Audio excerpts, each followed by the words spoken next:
Good morning, everyone. Welcome to today's The Hindu Analysis Summer. Before starting today's Hindu analysis, చూడండి ఒక్క మాట. నేను beginners కోసం అని చెప్పి బేసిక్స్ నుంచి డీటెయిల్గా నెమ్మదిగా చెప్తాను చాలా. సో ఎవరైతే బేసిక్స్ వచ్చిన వాళ్ళు ఎవరైతే ఉన్నారో, బిగినర్స్ కాని వాళ్ళు ఆల్రెడీ ఒక 3-4 నెలల నుంచి 6 నెలల నుంచి ప్రిపేర్ అవుతున్న వాళ్ళు ఎవరైతే ఉన్నారో 1.5x కానీ లేకపోతే 1.25x స్పీడ్లో కానీ ఈ వీడియోని చూడండి. సో దట్ మీకు లాట్ ఆఫ్ టైం సేవ్ అవ్వడం అనేది జరుగుతుంది. ఓకేనా? రైట్. సో ఇప్పుడు మన ఇన్స్టిట్యూట్లో ఆఫర్ చేసే కోర్సెస్ గురించి ఒకసారి తెలుసుకుందాం. తెలుసుకున్న తర్వాత వెంటనే మనం హిందూ అనాలిసిస్లోకి వెళ్ళిపోదాం. సో న్యూ బ్యాచెస్ అనేవి స్టార్ట్ అవుతున్నాయండి 1 అక్టోబర్ నుంచి. సో దేనికి UPSC infinity, public administration, anthropology, sociology, PSIR. UPSC infinity కొత్త బ్యాచెస్ స్టార్ట్ అవుతున్నాయి October 1 నుంచి. Public administration, PSIR Suresh sir చెప్తారు. ఆంథ్రోపాలజీ, సోషియాలజీ నేను చెప్తాను. ఆప్షనల్స్ కూడా స్టార్ట్ అవ్వడం అనేది జరుగుతుంది. యూపీఎస్సీ ఇన్ఫినిటీ ఫీజు చూస్తే 60,000, ఆప్షనల్ ఫీజు చూస్తే 30,000. ఒకేసారి కట్టక్కర్లేదమ్మా, నెలకి 5,000 చొప్పున ఇన్స్టాల్మెంట్లలో పే చేసుకునేటటువంటి అవకాశం కూడా ఉంది. 1 అక్టోబర్ నుంచి ఫీజెస్ రివైజ్ అవుతున్నాయి చూడండి. 70,000 అవుతున్నాయి యూపీఎస్సీ ఇన్ఫినిటీ, ఆప్షనల్స్ 35,000 అవుతున్నాయి. సో ఈలోపే జాయిన్ అయ్యే ప్రయత్నం చెయ్యండి. ఓకేనా? యూపీఎస్సీ ఇన్ఫినిటీలో మాకేం వస్తుంది సార్, మీరు యూపీఎస్సీ ఇన్ఫినిటీ తీసుకుంటే రీసెంట్గా లాంచ్ చేసినటువంటి ఎన్సీఆర్టీ ఫౌండేషన్ కోర్స్ మీకు కాంప్లిమెంటరీగా రావడం అనేది జరుగుతుంది. అర్థమైందా? వితౌట్ పేయింగ్ సింగిల్ పెన్నీ ఆటోమేటిక్గా అది వచ్చేస్తుంది. అండ్ దాంతోపాటు లైఫ్ టైం వ్యాలిడిటీతో మీకు క్లాసెస్ చెప్పడం అనేది జరుగుతుంది. లైఫ్ టైం వ్యాలిడిటీ అన్నామంటే లైఫ్ టైం వ్యాలిడిటీ, మీకు ఉద్యోగం వచ్చేంత వరకు క్లాసెస్కి మీకు యాక్సెస్ ఉంటుంది. Daily mains answer writing practice చేపిస్తాం. ఎవ్రీడే మీకు క్వశ్చన్ ఇస్తారు, మీరు ఆన్సర్ చేస్తే రెస్పెక్టివ్ ఫ్యాకల్టీ మెంబర్స్ కరెక్ట్ చేసి మీకు కన్స్ట్రక్టివ్ ఇండివిజువల్ ఫీడ్బ్యాక్ ఇవ్వడం అనేది జరుగుతుంది. రైట్? స్పెషల్ కేర్ ఉంటుంది, సపోర్ట్ కూడా ఉంటుంది. అండ్ కరెంట్ అఫైర్స్ కాంప్రహెన్సివ్గా కవర్ చేయడం అనేది జరుగుతుంది. అండ్ దాంతోపాటు యూపీఎస్సీ రాసే వాళ్ళు ఏపీపీఎస్సీ, టీఎస్పీఎస్సీ, ఐబీపీఎస్, ఎస్ఎస్సి ఈ ఎగ్జామ్స్ కూడా రాస్తారు. ఆ ఎక్స్ట్రా సిలబస్ కూడా రూపాయి కూడా మీ నుంచి ఆశించకుండా మీకు without taking a single penny cover చేయడం అనేది జరుగుతుంది. అండ్ ఈజీ ఇన్స్టాల్మెంట్స్లో 5,000 చొప్పున నెలకు పే చేస్తూ కూడా మీరు చక్కగా జాయిన్ అవ్వచ్చు కూడా. అర్థమైందా? ప్రిలిమ్స్, మెయిన్స్ ప్లస్ ఇంటర్వ్యూ అప్రోచ్లో ఉంటుంది. We have a bunch of passionate faculty members అమ్మా. మీరు ఎన్నిసార్లు అడిగితే అన్నిసార్లు డీటెయిల్డ్గా, ఇన్ డెప్త్, ఓపిక్గా మీకు అర్థమయ్యేంత వరకు చెప్తారు. ఒక్కటి చెప్పనా, మీరు ఏదో ఒక ఇన్స్టిట్యూట్ని తెలుగు స్టేట్స్లో ఇన్స్టిట్యూట్ టాప్ అని అనుకున్నారు అనుకోండి, ఆ ఇన్స్టిట్యూట్తో కంపేర్ చేయండి ఒకసారి. అర్థమైందా? సో ఫీజు కంపేర్ చేయండి, ఆ క్లాసులు ఎలా ఉన్నాయి, ఫ్యాకల్టీ బాగా చెప్తున్నారా లేదా కంపేర్ చేయండి. అండ్ దాంతోపాటు కేర్ ఉంటుందా లేదా కంపేర్ చేయండి. లైఫ్ టైం వ్యాలిడిటీ కూడా మీరు కంపేర్ చేయొచ్చు. ఇన్స్టాల్మెంట్స్ ప్రతిదీ మీరు ఫ్యాకల్టీ గురించి కానీ ప్రతి సబ్జెక్ట్ని మీరు కంపేర్ చేయొచ్చు. మీకు నిజంగా ఇక్కడ చెప్పింది అర్థమవుతుంది, ఇక్కడ మీకు జాయిన్ అయితే ఇక్కడ మీకు న్యాయం జరుగుతుంది అని మీరు పూర్తిగా కన్విన్స్ అయితేనే జాయిన్ అవ్వండి. టాప్ మోస్ట్ ఇన్స్టిట్యూట్తోనే కంపేర్ చేయండి. ఓకేనా? Right. So make use of this opportunity, చక్కగా జాయిన్ అవ్వండి. జాయిన్ అవ్వాలనుకుంటే 7893899553 ఇది ప్రత్యూష మేడం నెంబర్. మేడంకి ఫోన్ చేసి మీరు చక్కగా జాయిన్ అవ్వచ్చు. సీసాట్తో UPSC infinity also include CSAT అమ్మ. సీసాట్ కూడా కలిపి రావడం అనేది జరుగుతుంది. Right? Perfect ma'am. And UPSC current affairs course, so మనకి కరెంట్ అఫైర్స్ ఓన్లీ హిందూ మాత్రమే సరిపోదండి. అదర్ ఇంపార్టెంట్ సోర్సెస్ నుంచి కూడా మనం చదువుకోవాలి. పిఐబి కానీ లేకపోతే మనకి ఇండియన్ ఎక్స్ప్రెస్ కానీ లేకపోతే అదర్ ఇంపార్టెంట్ మ్యాగజైన్స్ ఏవైతే ఉన్నాయో వాటి నుంచి కూడా మీరు తప్పకుండా చదువుకోవాలి. అర్థమైందా? మ్యాండేటరీ. సో ఆ ఎక్స్ట్రా ఇవేవైతే ఉన్నాయో రోజు ఎవ్రీడే ఒక సెషన్ ఉంటుంది, ఆ సెషన్లో డిస్కస్ చేస్తాం. అండ్ ఎవ్రీ సాటర్డే నేను ఒక లైవ్ సెషన్ తీసుకుంటాను. త్రూఅవుట్ ద వీక్ అయినటువంటి కరెంట్ అఫైర్స్ కాన్సెప్ట్స్ మీద నేను ఎంసీక్యూస్ రూపంలో మొత్తం కరెంట్ అఫైర్స్ని రివైజ్ చేయడం అనేది జరుగుతుంది. So make use of this opportunity. మళ్ళీ చెప్తున్నాను, మీకు రివిజన్ కూడా జరుగుతుంది కాబట్టి హ్యాపీగా జాయిన్ అయ్యే ప్రయత్నం చేయండి. కరెంట్ అఫైర్స్ జాయిన్ అవ్వాలంటే ఓన్లీ 5,000 రూపీస్ మాత్రమే. 5,000 రూపీస్కి live plus recorded life time వ్యాలిడిటీతో మీకు చెప్పడం అనేది జరుగుతుంది. Make use of this opportunity. మళ్ళీ చెప్తున్నాను. రైట్? పర్ఫెక్ట్ అన్న. మరి ఇప్పుడు హిందూ అనాలిసిస్ స్టార్ట్ చేద్దామా? వినాలన్నా. ఈరోజు హిందూ అనాలిసిస్లో మనం మాట్లాడుకునే మొదటి ఆర్టికల్ చూడండి అన్న. Government sets up bad bank to clear the NPA mess. Very important article regarding GS paper 3 ఎకానమీలో మనం ఈ ఆర్టికల్ని మాట్లాడుకోవడం అనేది జరుగుతుంది. ఈ ఆర్టికల్ని నేను ద హిందూలోని ఢిల్లీ ఎడిషన్లో పేజ్ నెంబర్ 1 నుంచి సెలెక్ట్ చేసుకున్నాను. GS paper 3 related article. జాగ్రత్తగా వినండి, బ్యాక్గ్రౌండ్ నుంచి బేసిక్స్ నుంచి డీటెయిల్డ్గా మాట్లాడదాం. ఈ ఆర్టికల్ మీకు అర్థం కావాలంటే మీకు కొంత బ్యాక్గ్రౌండ్ అనేది అర్థం కావాలి, బేసిక్స్ అనేవి అర్థం కావాలి. మొదట బేసిక్స్ అర్థం చేసుకున్న తర్వాత న్యూస్లోకి ఏమొచ్చిందో మనం మాట్లాడదాం. సో ఫస్ట్ మీరు మొదట తెలుసుకోవాల్సిన కాన్సెప్ట్స్ ఏంటంటే బ్యాడ్ బ్యాంక్ అంటే ఏంటో మీరు తెలుసుకోవాలి. రెండవ కాన్సెప్ట్ మీరు ఏం తెలుసుకోబోతున్నారంటే ఎన్పిఏస్, నాన్ పెర్ఫార్మింగ్ అసెట్స్ అంటే ఏంటో మీరు తెలుసుకోవాలి. ఈ రెండు అర్థమైన తర్వాత మీరు ఈ రోజు న్యూస్లోకి వచ్చిన ఆర్టికల్ మీకు చెప్తే మీకు అర్థమైపోతుంది. ఫస్ట్ నాన్ పెర్ఫార్మింగ్ అసెట్స్ అంటే ఏంటో తెలుసుకుందాం. To know about these non performing assets you need to know the working mechanism of a bank. Bank ఎలా పనిచేస్తుందో మీరు తెలుసుకోవాలి. బ్యాంకులు ఎలా పనిచేస్తాయి మీ అందరికీ తెలుసు. డిపాజిట్లు ఏవైతే ఉన్నాయో డిపాజిట్లు సేకరిస్తాయి, అండ్ ఆ డిపాజిట్లు సేకరించినటువంటి డిపాజిట్ని లోన్ల రూపంలో ఇవ్వడం అనేది జరుగుతుంది. లోన్ల మీద బ్యాంకులకు వచ్చేటటువంటి ఇంట్రెస్ట్ సమ్ పర్సంటేజ్ 8% అనుకోండి. డిపాజిటర్లకి బ్యాంకు చెల్లించేటటువంటి ఇన్కమ్ ఏదైతే ఉంటుందో అది 4% అనుకోండి. ఈ మిగిలిన 4% ఏదైతే ఉంటుందో అది బ్యాంక్ ఏమవుతుంది, స్ప్రెడ్ అవ్వడం అనేది జరుగుతుంది. సో మనం నార్మల్ టర్మ్స్లో ఏమంటాం, ప్రాఫిట్ అంటాం కదా, దాన్ని బ్యాంక్ ఏమంటుంది, స్ప్రెడ్ అని చెప్పడం అనేది జరుగుతుంది. ఈ పర్టికులర్ ప్రాసెస్ని ఏమంటాము అంటే ఫినాన్షియల్ ఇంటర్మీడియేషన్ అని చెప్పి అనడం అనేది జరుగుతుంది. ఒక ఇంటర్మీడియటరీగా ఉంటూ ఫినాన్షియల్ రిసోర్సెస్ని ఒక సర్ప్లస్ మెంబర్స్ నుంచి డెఫిసిట్ మెంబర్స్కి ట్రాన్స్ఫర్ చేయడం అనేది జరుగుతుంది, రైట్? సో అది బ్యాంకులు చేసేటటువంటి పని. అయితే ఇక్కడ చూడండి, బ్యాంకులకి ఈ డిపాజిట్ ఎసెక్ట్ అవుతుందా, లోన్ ఎసెక్ట్ అవుతుందా చూడాలి. బ్యాంక్ ఇప్పుడు మనకి 2 టైప్స్ ఆఫ్ ఉంటాయి. మనకి ఎసెక్ట్ ఒకటి ఉంటాయి అండ్ దాంతోపాటు లయబిలిటీస్ ఉంటాయి. ఎసెట్ అంటే ఏంటి, ఆస్తి, దేని మీద అయితే మనకు డబ్బు వస్తుందో దాన్ని మనం ఎసెట్ అని చెప్పి అనడం అనేది జరుగుతుంది. లయబిలిటీ అంటే ఏంటి, దేని మీద మనం డబ్బు చెల్లించాల్సి వస్తుందో, మన జేబులో రూపాయి తీయాల్సి వస్తుందో దాన్ని మనం లయబిలిటీ అంటాం. బ్యాంకుకి లోన్ల మీద డబ్బులు వస్తాయా, డిపాజిట్ల మీద డబ్బులు వస్తాయా, లోన్ల మీద డబ్బులు వస్తాయి. లోన్ల మీద ఇంట్రెస్ట్ వస్తుందా, సో లోన్ ఏమవుతుంది, బ్యాంక్కి ఎసెట్ అవ్వడం అనేది జరుగుతుంది, ఆస్తి అవ్వడం అనేది జరుగుతుంది. అదే డిపాజిటర్లకి బ్యాంక్ ఏం చెల్లించాలి, డబ్బులు చెల్లించాలి.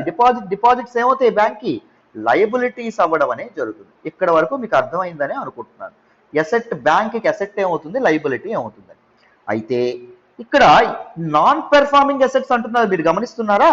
అంటే ఏవైతే ఎసెట్స్ పెర్ఫార్మ్ చేయట్లేదో వాటిని నాన్ పెర్ఫార్మింగ్ ఎసెట్స్ అంటారు. అర్థమైందా? అంటే వసూలు అవ్వనటువంటి లోన్లు ఏవైతే ఉంటాయో వాటిని నాన్ పెర్ఫార్మింగ్ ఎసెట్స్ అంటారు. సో మన తాలూకా బ్యాంకులు ఏవైతే ఉన్నాయో ఒక లోన్ ని నాన్ పెర్ఫార్మింగ్ అసెట్స్ గా ఇది చేయడానికి కొన్ని కేటగరైజేషన్ అనేది ఉండడం అనేది జరుగుతుంది. ఏదైనా ఒక లోన్ 90 days గా ఇనాక్టివ్ గా ఉందనుకోండి, దాన్ని ఏమండం అనేది జరుగుతుంది, నాన్ పెర్ఫార్మింగ్ అసెట్, నిరర్ధక ఆస్తి అని చెప్పి అనడం అనేది జరుగుతుంది. అంటే ఒక ఈఎంఐ కట్టాలనుకోండి, ఈ మంత్ ఈఎంఐ కట్టాలండి ఆగస్టు, కానీ ఆగస్ట్ నెల ఈఎంఐ కట్ల, సెప్టెంబర్ నెల ఈఎంఐ కట్ల, అక్టోబర్ నెల కూడా ఈఎంఐ కట్ల ఆ వ్యక్తి, అప్పుడు ఆయన తాలూకా లోన్ నాన్ పెర్ఫార్మింగ్ అసెట్ కింద మారిపోవడం అనేది జరుగుతుంది. అర్థమైందా? సో ఎన్పిఏస్ అనేవి బ్యాంక్ ఒక పెద్ద థ్రెట్ గా ఉండడం అనేది జరుగుతుంది. తర్వాత కేటగరైజేషన్ కూడా ఉంటుందిలేండి, రైట్?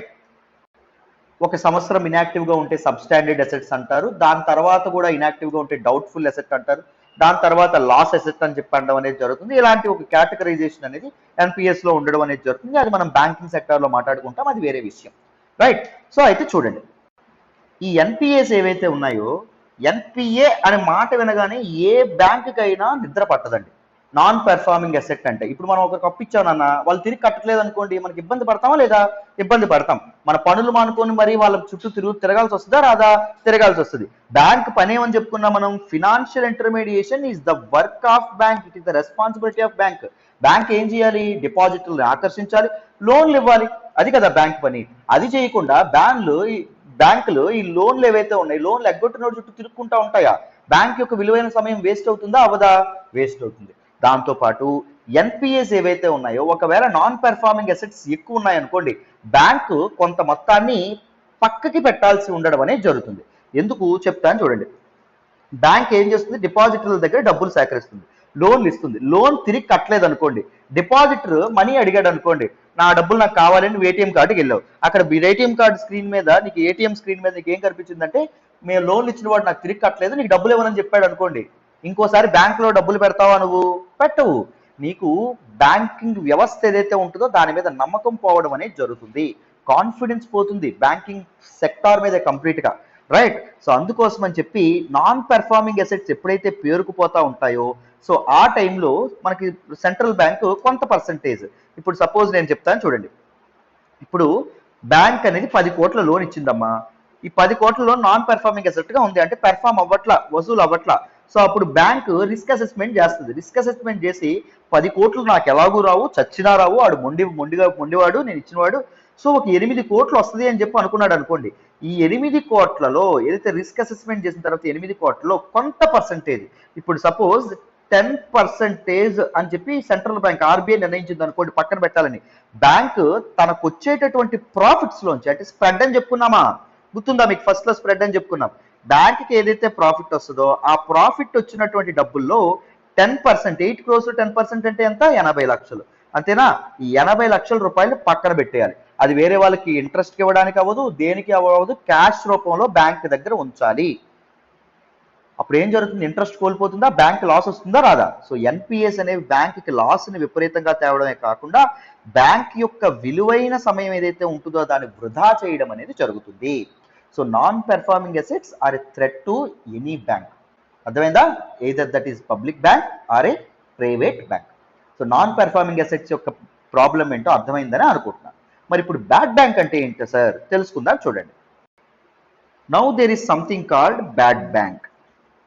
వినాలి. బ్యాడ్ బ్యాంక్, చెడ్డ బ్యాంక్ అంట.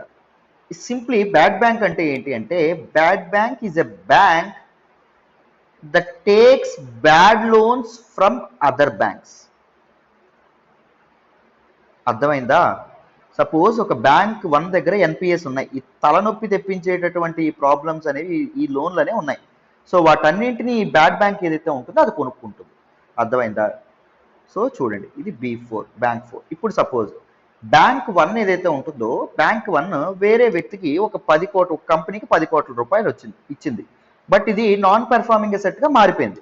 బ్యాంక్ 1 ఇప్పుడు ఏం చేస్తుందంటే, ఈ 10 కోట్ల రూపాయలు ఇదేదైతే ఉంటుందో, ఈ ఎన్పిఏ ఏదైతే ఉంటుందో అది బ్యాడ్ బ్యాంక్కి ట్రాన్స్ఫర్ చేసేయడం అనేది జరుగుతుంది. 10 కోట్ల రూపాయలు ఇస్తుందా మరి బ్యాడ్ బ్యాంక్ తిరిగి? అంటే 10 కోట్ల రూపాయలు ఇవ్వదు, రిస్క్ అసెస్మెంట్ చేసి తక్కువ ఇస్తుంది, ఒక 8 కోట్ల రూపాయలు ఇస్తుంది. బ్యాంక్ 1 ఏమనుకుంటాడు, బాబోయ్ నాకు ఎంతో కొంత వచ్చాయి, పూర్తిగా డబ్బులు పోలేదు అని చెప్పి 8 కోట్లు తీసుకుని ఆడు కామ్ అయిపోతాడు.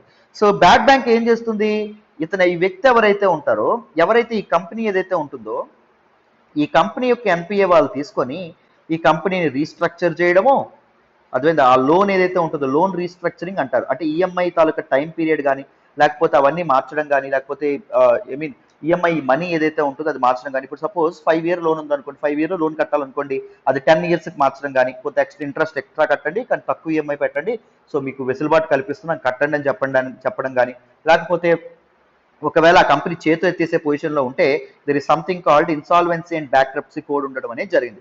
దీన్ని ఉపయోగించి కంపెనీ తాలూకు అసెట్స్ లిక్విడేషన్ చేయడమేమో కానీ, సో ఇలా ఏదో ఒకటి చేసి వసూలు చేసే పనంతా బ్యాడ్ బ్యాంక్ చూసుకుంటుంది. బ్యాడ్ బ్యాంక్ ఇక్కడ it never takes deposits and it never gives loans అండి. దీని పనంతా ఏంటి, non performing assets, other banks నుంచి నాన్ పెర్ఫార్మింగ్ అసెట్స్ కొనుక్కొని నాన్ పెర్ఫార్మింగ్ అసెట్స్ నుంచి మనీ లెవరేజ్ చేయడం. అర్థమైందా? సో బ్యాంకింగ్ రిఫార్మ్స్ ఏవైతే ఉన్నాయో, బ్యాంకింగ్ సెక్టర్లో one of the very important reform అని చెప్పడం అనేది జరుగుతుంది. అయితే కొంతమంది ఉద్దండ పిండాలు ఎవరైతే ఉన్నారో, రఘురామ్ రాజన్ లాంటి వాళ్ళు, బ్యాంకింగ్ సెక్టర్లో వెరీ ఇంపార్టెంట్ పర్సనాలిటీస్, వాళ్ళు ఏం చెప్తారు అంటే, bad bank will be A failed concept for sure అని చెప్పడం అనేది జరుగుతుంది. గవర్నమెంట్ ప్రైవేట్ వాళ్ళ చేతుల్లో డబ్బులు పెట్టడానికి బ్యాడ్ బ్యాంక్ తీసుకురావాల్సి వస్తుంది అని చెప్పింది. ఎందుకు? బ్యాడ్ బ్యాంక్ అనేది ఉందనుకోండి, ఇప్పుడు బ్యాంక్ 1 లోన్లు ఇచ్చేటప్పుడు ఏమైనా ఆలోచిస్తుందా? ఏమీ ఆలోచించదు. ఇప్పుడు ఎన్పిఎస్ అనేవి విపరీతంగా పెరిగిపోయాయి, నాన్ పెర్ఫార్మింగ్ అసెట్స్. మీరు రీసెంట్గా నిన్న కాక మనం హిందూ అనాలిసిస్లో మాట్లాడుకున్నాం. మార్చ్ మనకి 2022 కల్లా ఈ నాన్ పెర్ఫార్మింగ్ అసెట్స్ ఏవైతే ఉన్నాయో 2 lakh crores వెళ్ళిపోతాయని నేను చెప్పి మనం న్యూస్లో మాట్లాడుకోవడం అనేది జరిగింది. మీకు గుర్తుందా? సో ఎందుకు ఎంత ఎన్పిఎస్ పెరిగిపోవడం అనేది జరిగింది? మనకి కాంగ్రెస్ గవర్నమెంట్ ఉన్నప్పుడు 2014 ముందు, బీజేపీ గవర్నమెంట్ రాకముందు మనకి జీడిపి ఏదైతే ఉంటుందో, ఎకానమీ ఏదైతే ఉంటుందో ఫ్లరిష్ అయింది. 2008 రెసిషన్ టైంలో కూడా మన ఎకానమీ కుదేలవలా. ఎందుకంటే స్ట్రాంగ్ హౌస్ హోల్డ్ సేవింగ్స్ అనేవి ఉన్నాయి, మన ప్రజలు ఎక్కువగా సేవ్ చేసుకుంటారు. మన తల్లిదండ్రులు ఎప్పుడైనా టూర్కి వెళ్ళినప్పుడు ఎప్పుడైనా చూసారా మీరు, లేకపోతే ట్రిప్కి వెళ్ళినట్టు ఎప్పుడైనా చూసారా మీరు? వచ్చిన డబ్బులంతా నా పిల్లలు బాగుండాలి, నా మనవలు బాగుండాలని సేవ్ చేస్తూ ఉంటారు, ఎల్ఐసీలు కడతా ఉంటారు మీ పేర్ల మీద, రైట్? మొత్తం జీవితం అంతా మీకోసమే త్యాగం చేస్తూ ఉంటారు, రైట్? అంతే కదా. సో ఈ స్ట్రాంగ్ హౌస్ హోల్డ్ సేవింగ్స్ ఇవన్నీ ఉండడం వల్ల ఇండియా అనేది బాగా కుదురుకుంది, ఎకానమీ అనేది ఫ్లరిష్ అయింది. ఎకానమీ అనేది ఫ్లరిష్ అయినప్పుడు బ్యాంకులకు భయం అయ్యేది ఎప్పుడు? సో ఎకానమీ అనేది బాగా రన్ అవుతుంది, అప్పు తీసుకున్నాడు అప్పు తిరిగి కట్టేస్తాడే అనుకుంటారు, ఎందుకంటే ఆడికి లాభం వస్తుందని బ్యాంక్ అనుకుంటుంది. బట్ ఎప్పుడైతే 2014 వల్ల కొన్ని డిమానిటైజేషన్ లాంటి ఒక జిఎస్టీ లాంటి ఇంపార్టెంట్ ఎకానమికల్ రిఫార్మ్స్ ఏవైతే తీసుకొచ్చారో అవి ఫస్ట్ బాగానే అవుతాయని తీసుకొచ్చారు, కానీ కొన్ని ఫెయిల్యూర్స్ అవ్వడం వల్ల, కొన్ని అవకతవకలు, కొన్ని గ్యాప్స్ అనేవి దాని నుంచి బయటపడడం వల్ల ఏం జరిగింది, ఎకానమీ స్లో డౌన్ అవ్వడం అనేది జరిగింది. ఇప్పుడు బ్యాంకులకి ఈ చెల్లించాల్సిన వాళ్ళు చేతులు ఎత్తేయడం మొదలు పెట్టారు. సో బ్యాంకులు ఒక స్ట్రెస్ లోకి వెళ్ళిపోవడం అనేది జరిగింది. So all the stressed assets ఏవైతే ఉంటాయో, అంటే నాన్ పెర్ఫార్మింగ్ అసెట్స్ ఏవైతే ఉన్నాయో వాటిని బ్యాడ్ బ్యాంక్ కొనుక్కోవడం అనేది జరుగుతుంది. సో ఇప్పుడు బ్యాడ్ బ్యాంక్ అనే సిస్టమ్ ఒకవేళ వస్తే, ఇన్ కేసు వాళ్ళు ఏమంటారంటే రఘురామ్ రాజన్ వాళ్ళు, బ్యాంకులు ముందు వెనక చూడకుండా అప్పులు ఇచ్చేస్తాయి, అసలు అసలు అసలు బేరీజ్ వేసుకో, వీడి తిరిగి వస్తుందా తిరిగి రాదా అని చెప్పి, అది ప్రాబ్లం అవుతుంది అని చెప్పి కొంతమంది అనడం అనేది జరిగింది. అర్థమైందా? సో బ్యాడ్ బ్యాంక్ అనేటటువంటి కాన్సెప్ట్ ఇది. సో మీకు ఎన్పిఎస్ అంటే ఏంటి, బ్యాడ్ బ్యాంక్ అంటే కాన్సెప్ట్ అంటే మీకు అర్థమైందని అనుకుంటున్నాను. బ్యాడ్ బ్యాంక్ ఇప్పటి వరకు ఆలోచనలో ఉంది, బట్ ఇప్పుడు న్యూస్లోకి ఎందుకు వచ్చిందో చూద్దాం. చూడండి అన్న, న్యూస్లోకి ఏమొచ్చింది అంటే, union cabinet, central government, it came up with a very important decision because it cleared a very important program అండి. 30,600 కోట్ల రూపాయలతో ఒక గ్యారంటీ ప్రోగ్రామ్ ఏదైతే ఉంటుందో దాన్ని తీసుకురావడం అనేది జరిగింది. ఎందుకు? For securities to be issued by new bad bank. కొత్తగా బ్యాడ్ బ్యాంక్ వ్యవస్థ అనేది ఏర్పాటు చేయబోతున్నారు. ఆ న్యూ బ్యాడ్ బ్యాంక్ ఏంటి అంటే this NARCL, national asset reconstruction company limited అండి. అర్థమైందా? సో ఈ national asset reconstruction company limited ఏదైతే ఉంటుందో it will buy NPS from banks. Bad bank ఏం చేస్తుందో చెప్పుకున్నామా, ఎన్పిఎస్, నాన్ పెర్ఫార్మింగ్ అసెట్స్ ఏవైతే ఉన్నాయో అవి కొనుక్కోవడం అనేది జరుగుతుంది. దానికోసం అని చెప్పి గవర్నమెంట్ ఈ గ్యారంటీ ప్రోగ్రామ్ అనేది తీసుకురావడం అనేది జరిగింది. ఎలా వర్క్ అవుతుందో ఈ ప్రోగ్రామ్ కూడా మాట్లాడదాం. చూడండి, is a 5-year guarantee program అండి. 5 సంవత్సరాలు కానీ ఈ ప్రోగ్రామ్ అనేది లాంచ్ చేయడం అనేది జరిగింది. And it AIIMS to resolve 2 lakh crore NPS. ఇంత వాల్యూ ఉన్నటువంటి నాన్ పెర్ఫార్మింగ్ అసెట్స్, బ్యాంకుల దగ్గర 2 లక్షల కోట్ల విలువైనటువంటి నాన్ పెర్ఫార్మింగ్ అసెట్స్ ఉన్నాయంట.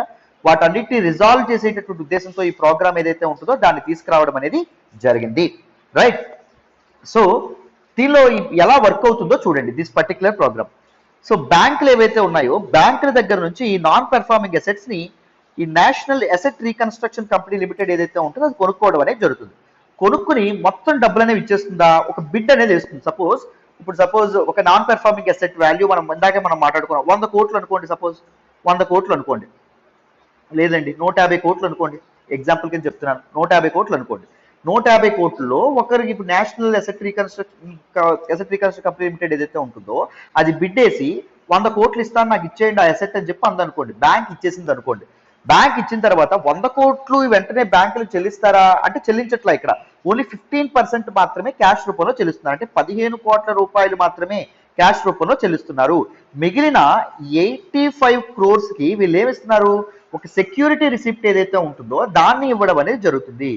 రెస్ట్ ఆఫ్ ది అమౌంట్ ఒక సెక్యూరిటీ రిసిప్ట్ కింద ఇవ్వడం అనేది జరుగుతుంది. మిగిలిన 85 కోట్లు నేను 85% ఏదైతే ఉంటుందో 85% ఆఫ్ ద మనీ నేను ఆఫ్టర్ రిజల్యూషన్ ఇస్తాను అనే విధంగా ఒక సెక్యూరిటీ రిసిప్ట్ ఇస్తున్నారు. ఒకవేళ మరి ఆ తాలూకా బ్యాడ్ బ్యాంక్ ఏదైతే ఉంటుందో అది ఆ వ్యక్తి నుంచి రిజాల్వ్ చేయకపోతే, వసూలు చేసుకోలేకపోతే పరిస్థితి ఏంటి సార్, బ్యాంక్ ఇవ్వరా? అందుకోసమనే ఇప్పుడు గవర్నమెంట్ అనేది రంగంలోకి దిగడం అనేది జరిగింది. గవర్నమెంట్ అందుకోసమనే 30,600 కోట్ల రూపాయలు గ్యారంటీ ప్రోగ్రామ్ ని అనౌన్స్ చేసింది. ఒకవేళ national asset reconstruction company limited ఒకవేళ చెల్లించలేని పక్షంలో గవర్నమెంట్ ఏం చేస్తుంది, బ్యాంకులకు ఆ మొత్తాన్ని చెల్లిస్తుంది. సో ఈ గవర్నమెంట్ గ్యారంటీ ఇవ్వడం వల్ల బ్యాంకులు ఏం చేస్తాయి, బ్యాడ్ బ్యాంక్ మీద ట్రస్ట్ చేస్తాయి. బ్యాడ్ బ్యాంకులకి ఎసెట్స్ అమ్మడానికి ముందుకు రావడం అనేది జరుగుతుంది. లేకపోతే బ్యాడ్ బ్యాంకులు ఎప్పుడు వసూలు చేస్తాయో, వసూలు చేసినప్పుడు ఇస్తే ఎలాగా, అలా అనుకుంటే అవుతుందా, అవ్వదు.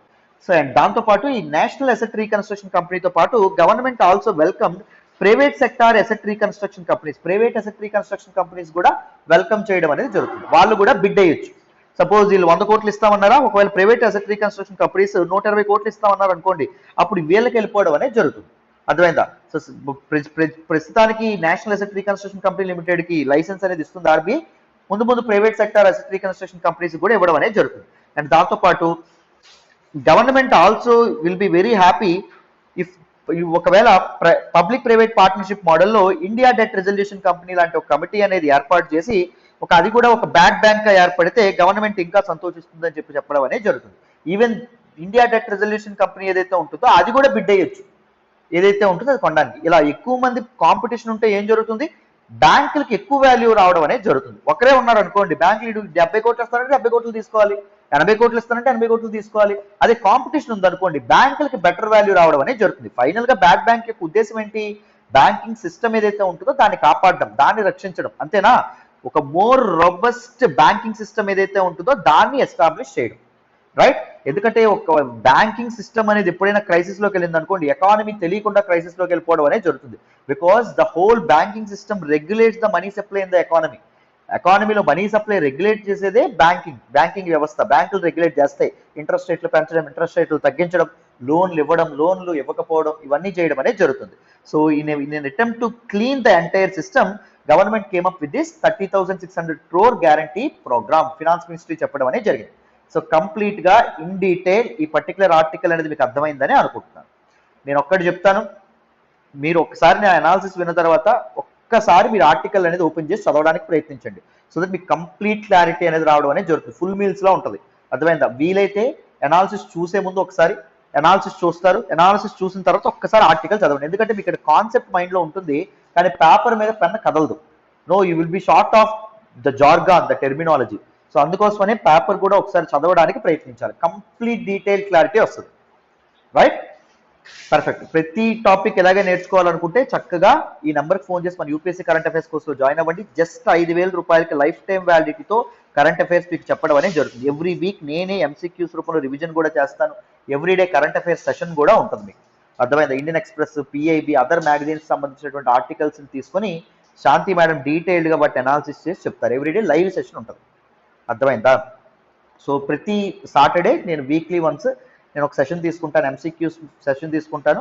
సో కంప్లీట్గా కరెంట్ అఫైర్స్ ఎంసీక్యూస్ రూపంలో రివిజన్ చేసేస్తాను. సో మీకు ఎగ్జామ్ అప్రోచ్ కూడా ఉండడం అనేది జరుగుతుంది. అండ్ దాంతోపాటు మీకు డైలీ అండ్ వీక్లీ టెస్టులు కూడా ఉండడం అనేది జరుగుతుంది. So make use of this opportunity, right? మరి నెక్స్ట్ ఆర్టికల్ మాట్లాడదాం, చూడండి.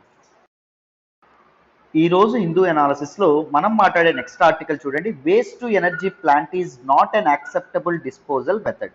Very very important article regarding GS paper 3 environment and ఎకాలజీలో మనం ఈ ఆర్టికల్ని మాట్లాడుకోవడం అనేది జరుగుతుంది. ఈ ఆర్టికల్ని నేను ద హిందూలోని ఢిల్లీ ఎడిషన్లో పేజ్ నెంబర్ 4 నుంచి సెలెక్ట్ చేసుకోవడం అనేది జరిగింది. జాగ్రత్తగా వింటే క్లియర్గా ఈ ఆర్టికల్ని మాట్లాడదాం, మీకు ఈజీగా అర్థమైపోతుంది. జాగ్రత్తగా వినండి. ఈ ఆర్టికల్ మీకు అర్థం కావాలంటే మీకు కొంత బ్యాక్గ్రౌండ్ అనేది అర్థం కావాలి, కొంత బేసిక్స్ అనేవి అర్థం చేసుకుందాం. తర్వాత న్యూస్లోకి ఏమొచ్చిందో మాట్లాడదాం, మీకు ఈజీగా అర్థమవుతుంది. సో మొదట మీకు ఏం అర్థం కావాలి అంటే, ఇంతకీ వేస్ట్ టు ఎనర్జీ ప్లాంట్స్ అంటే ఏంటి అనేది మీకు అర్థం కావాలి. అవి ఎలా వర్క్ అవుతాయి అనేది మీకు తెలియాలి. సో చూడండి, a waste to energy or energy from waste plant converts municipal and industrial solid waste into electricity or heat for industrial processing. ఇదేం చేస్తుందండి? వేస్ట్ టు ఎనర్జీ ప్రాజెక్ట్ ఏదైతే ఉంటుందో, ప్లాంట్ ఏదైతే ఉంటుందో, ఈ ప్లాంట్ ఏం చేస్తుంది? ఇట్ సక్స్ మున్సిపల్ వేస్ట్, అంటే డొమెస్టిక్ డైలీ లైఫ్ వేస్ట్ ఏదైతే ఉంటుందో అది, అండ్ దాంతోపాటు industrial solid waste,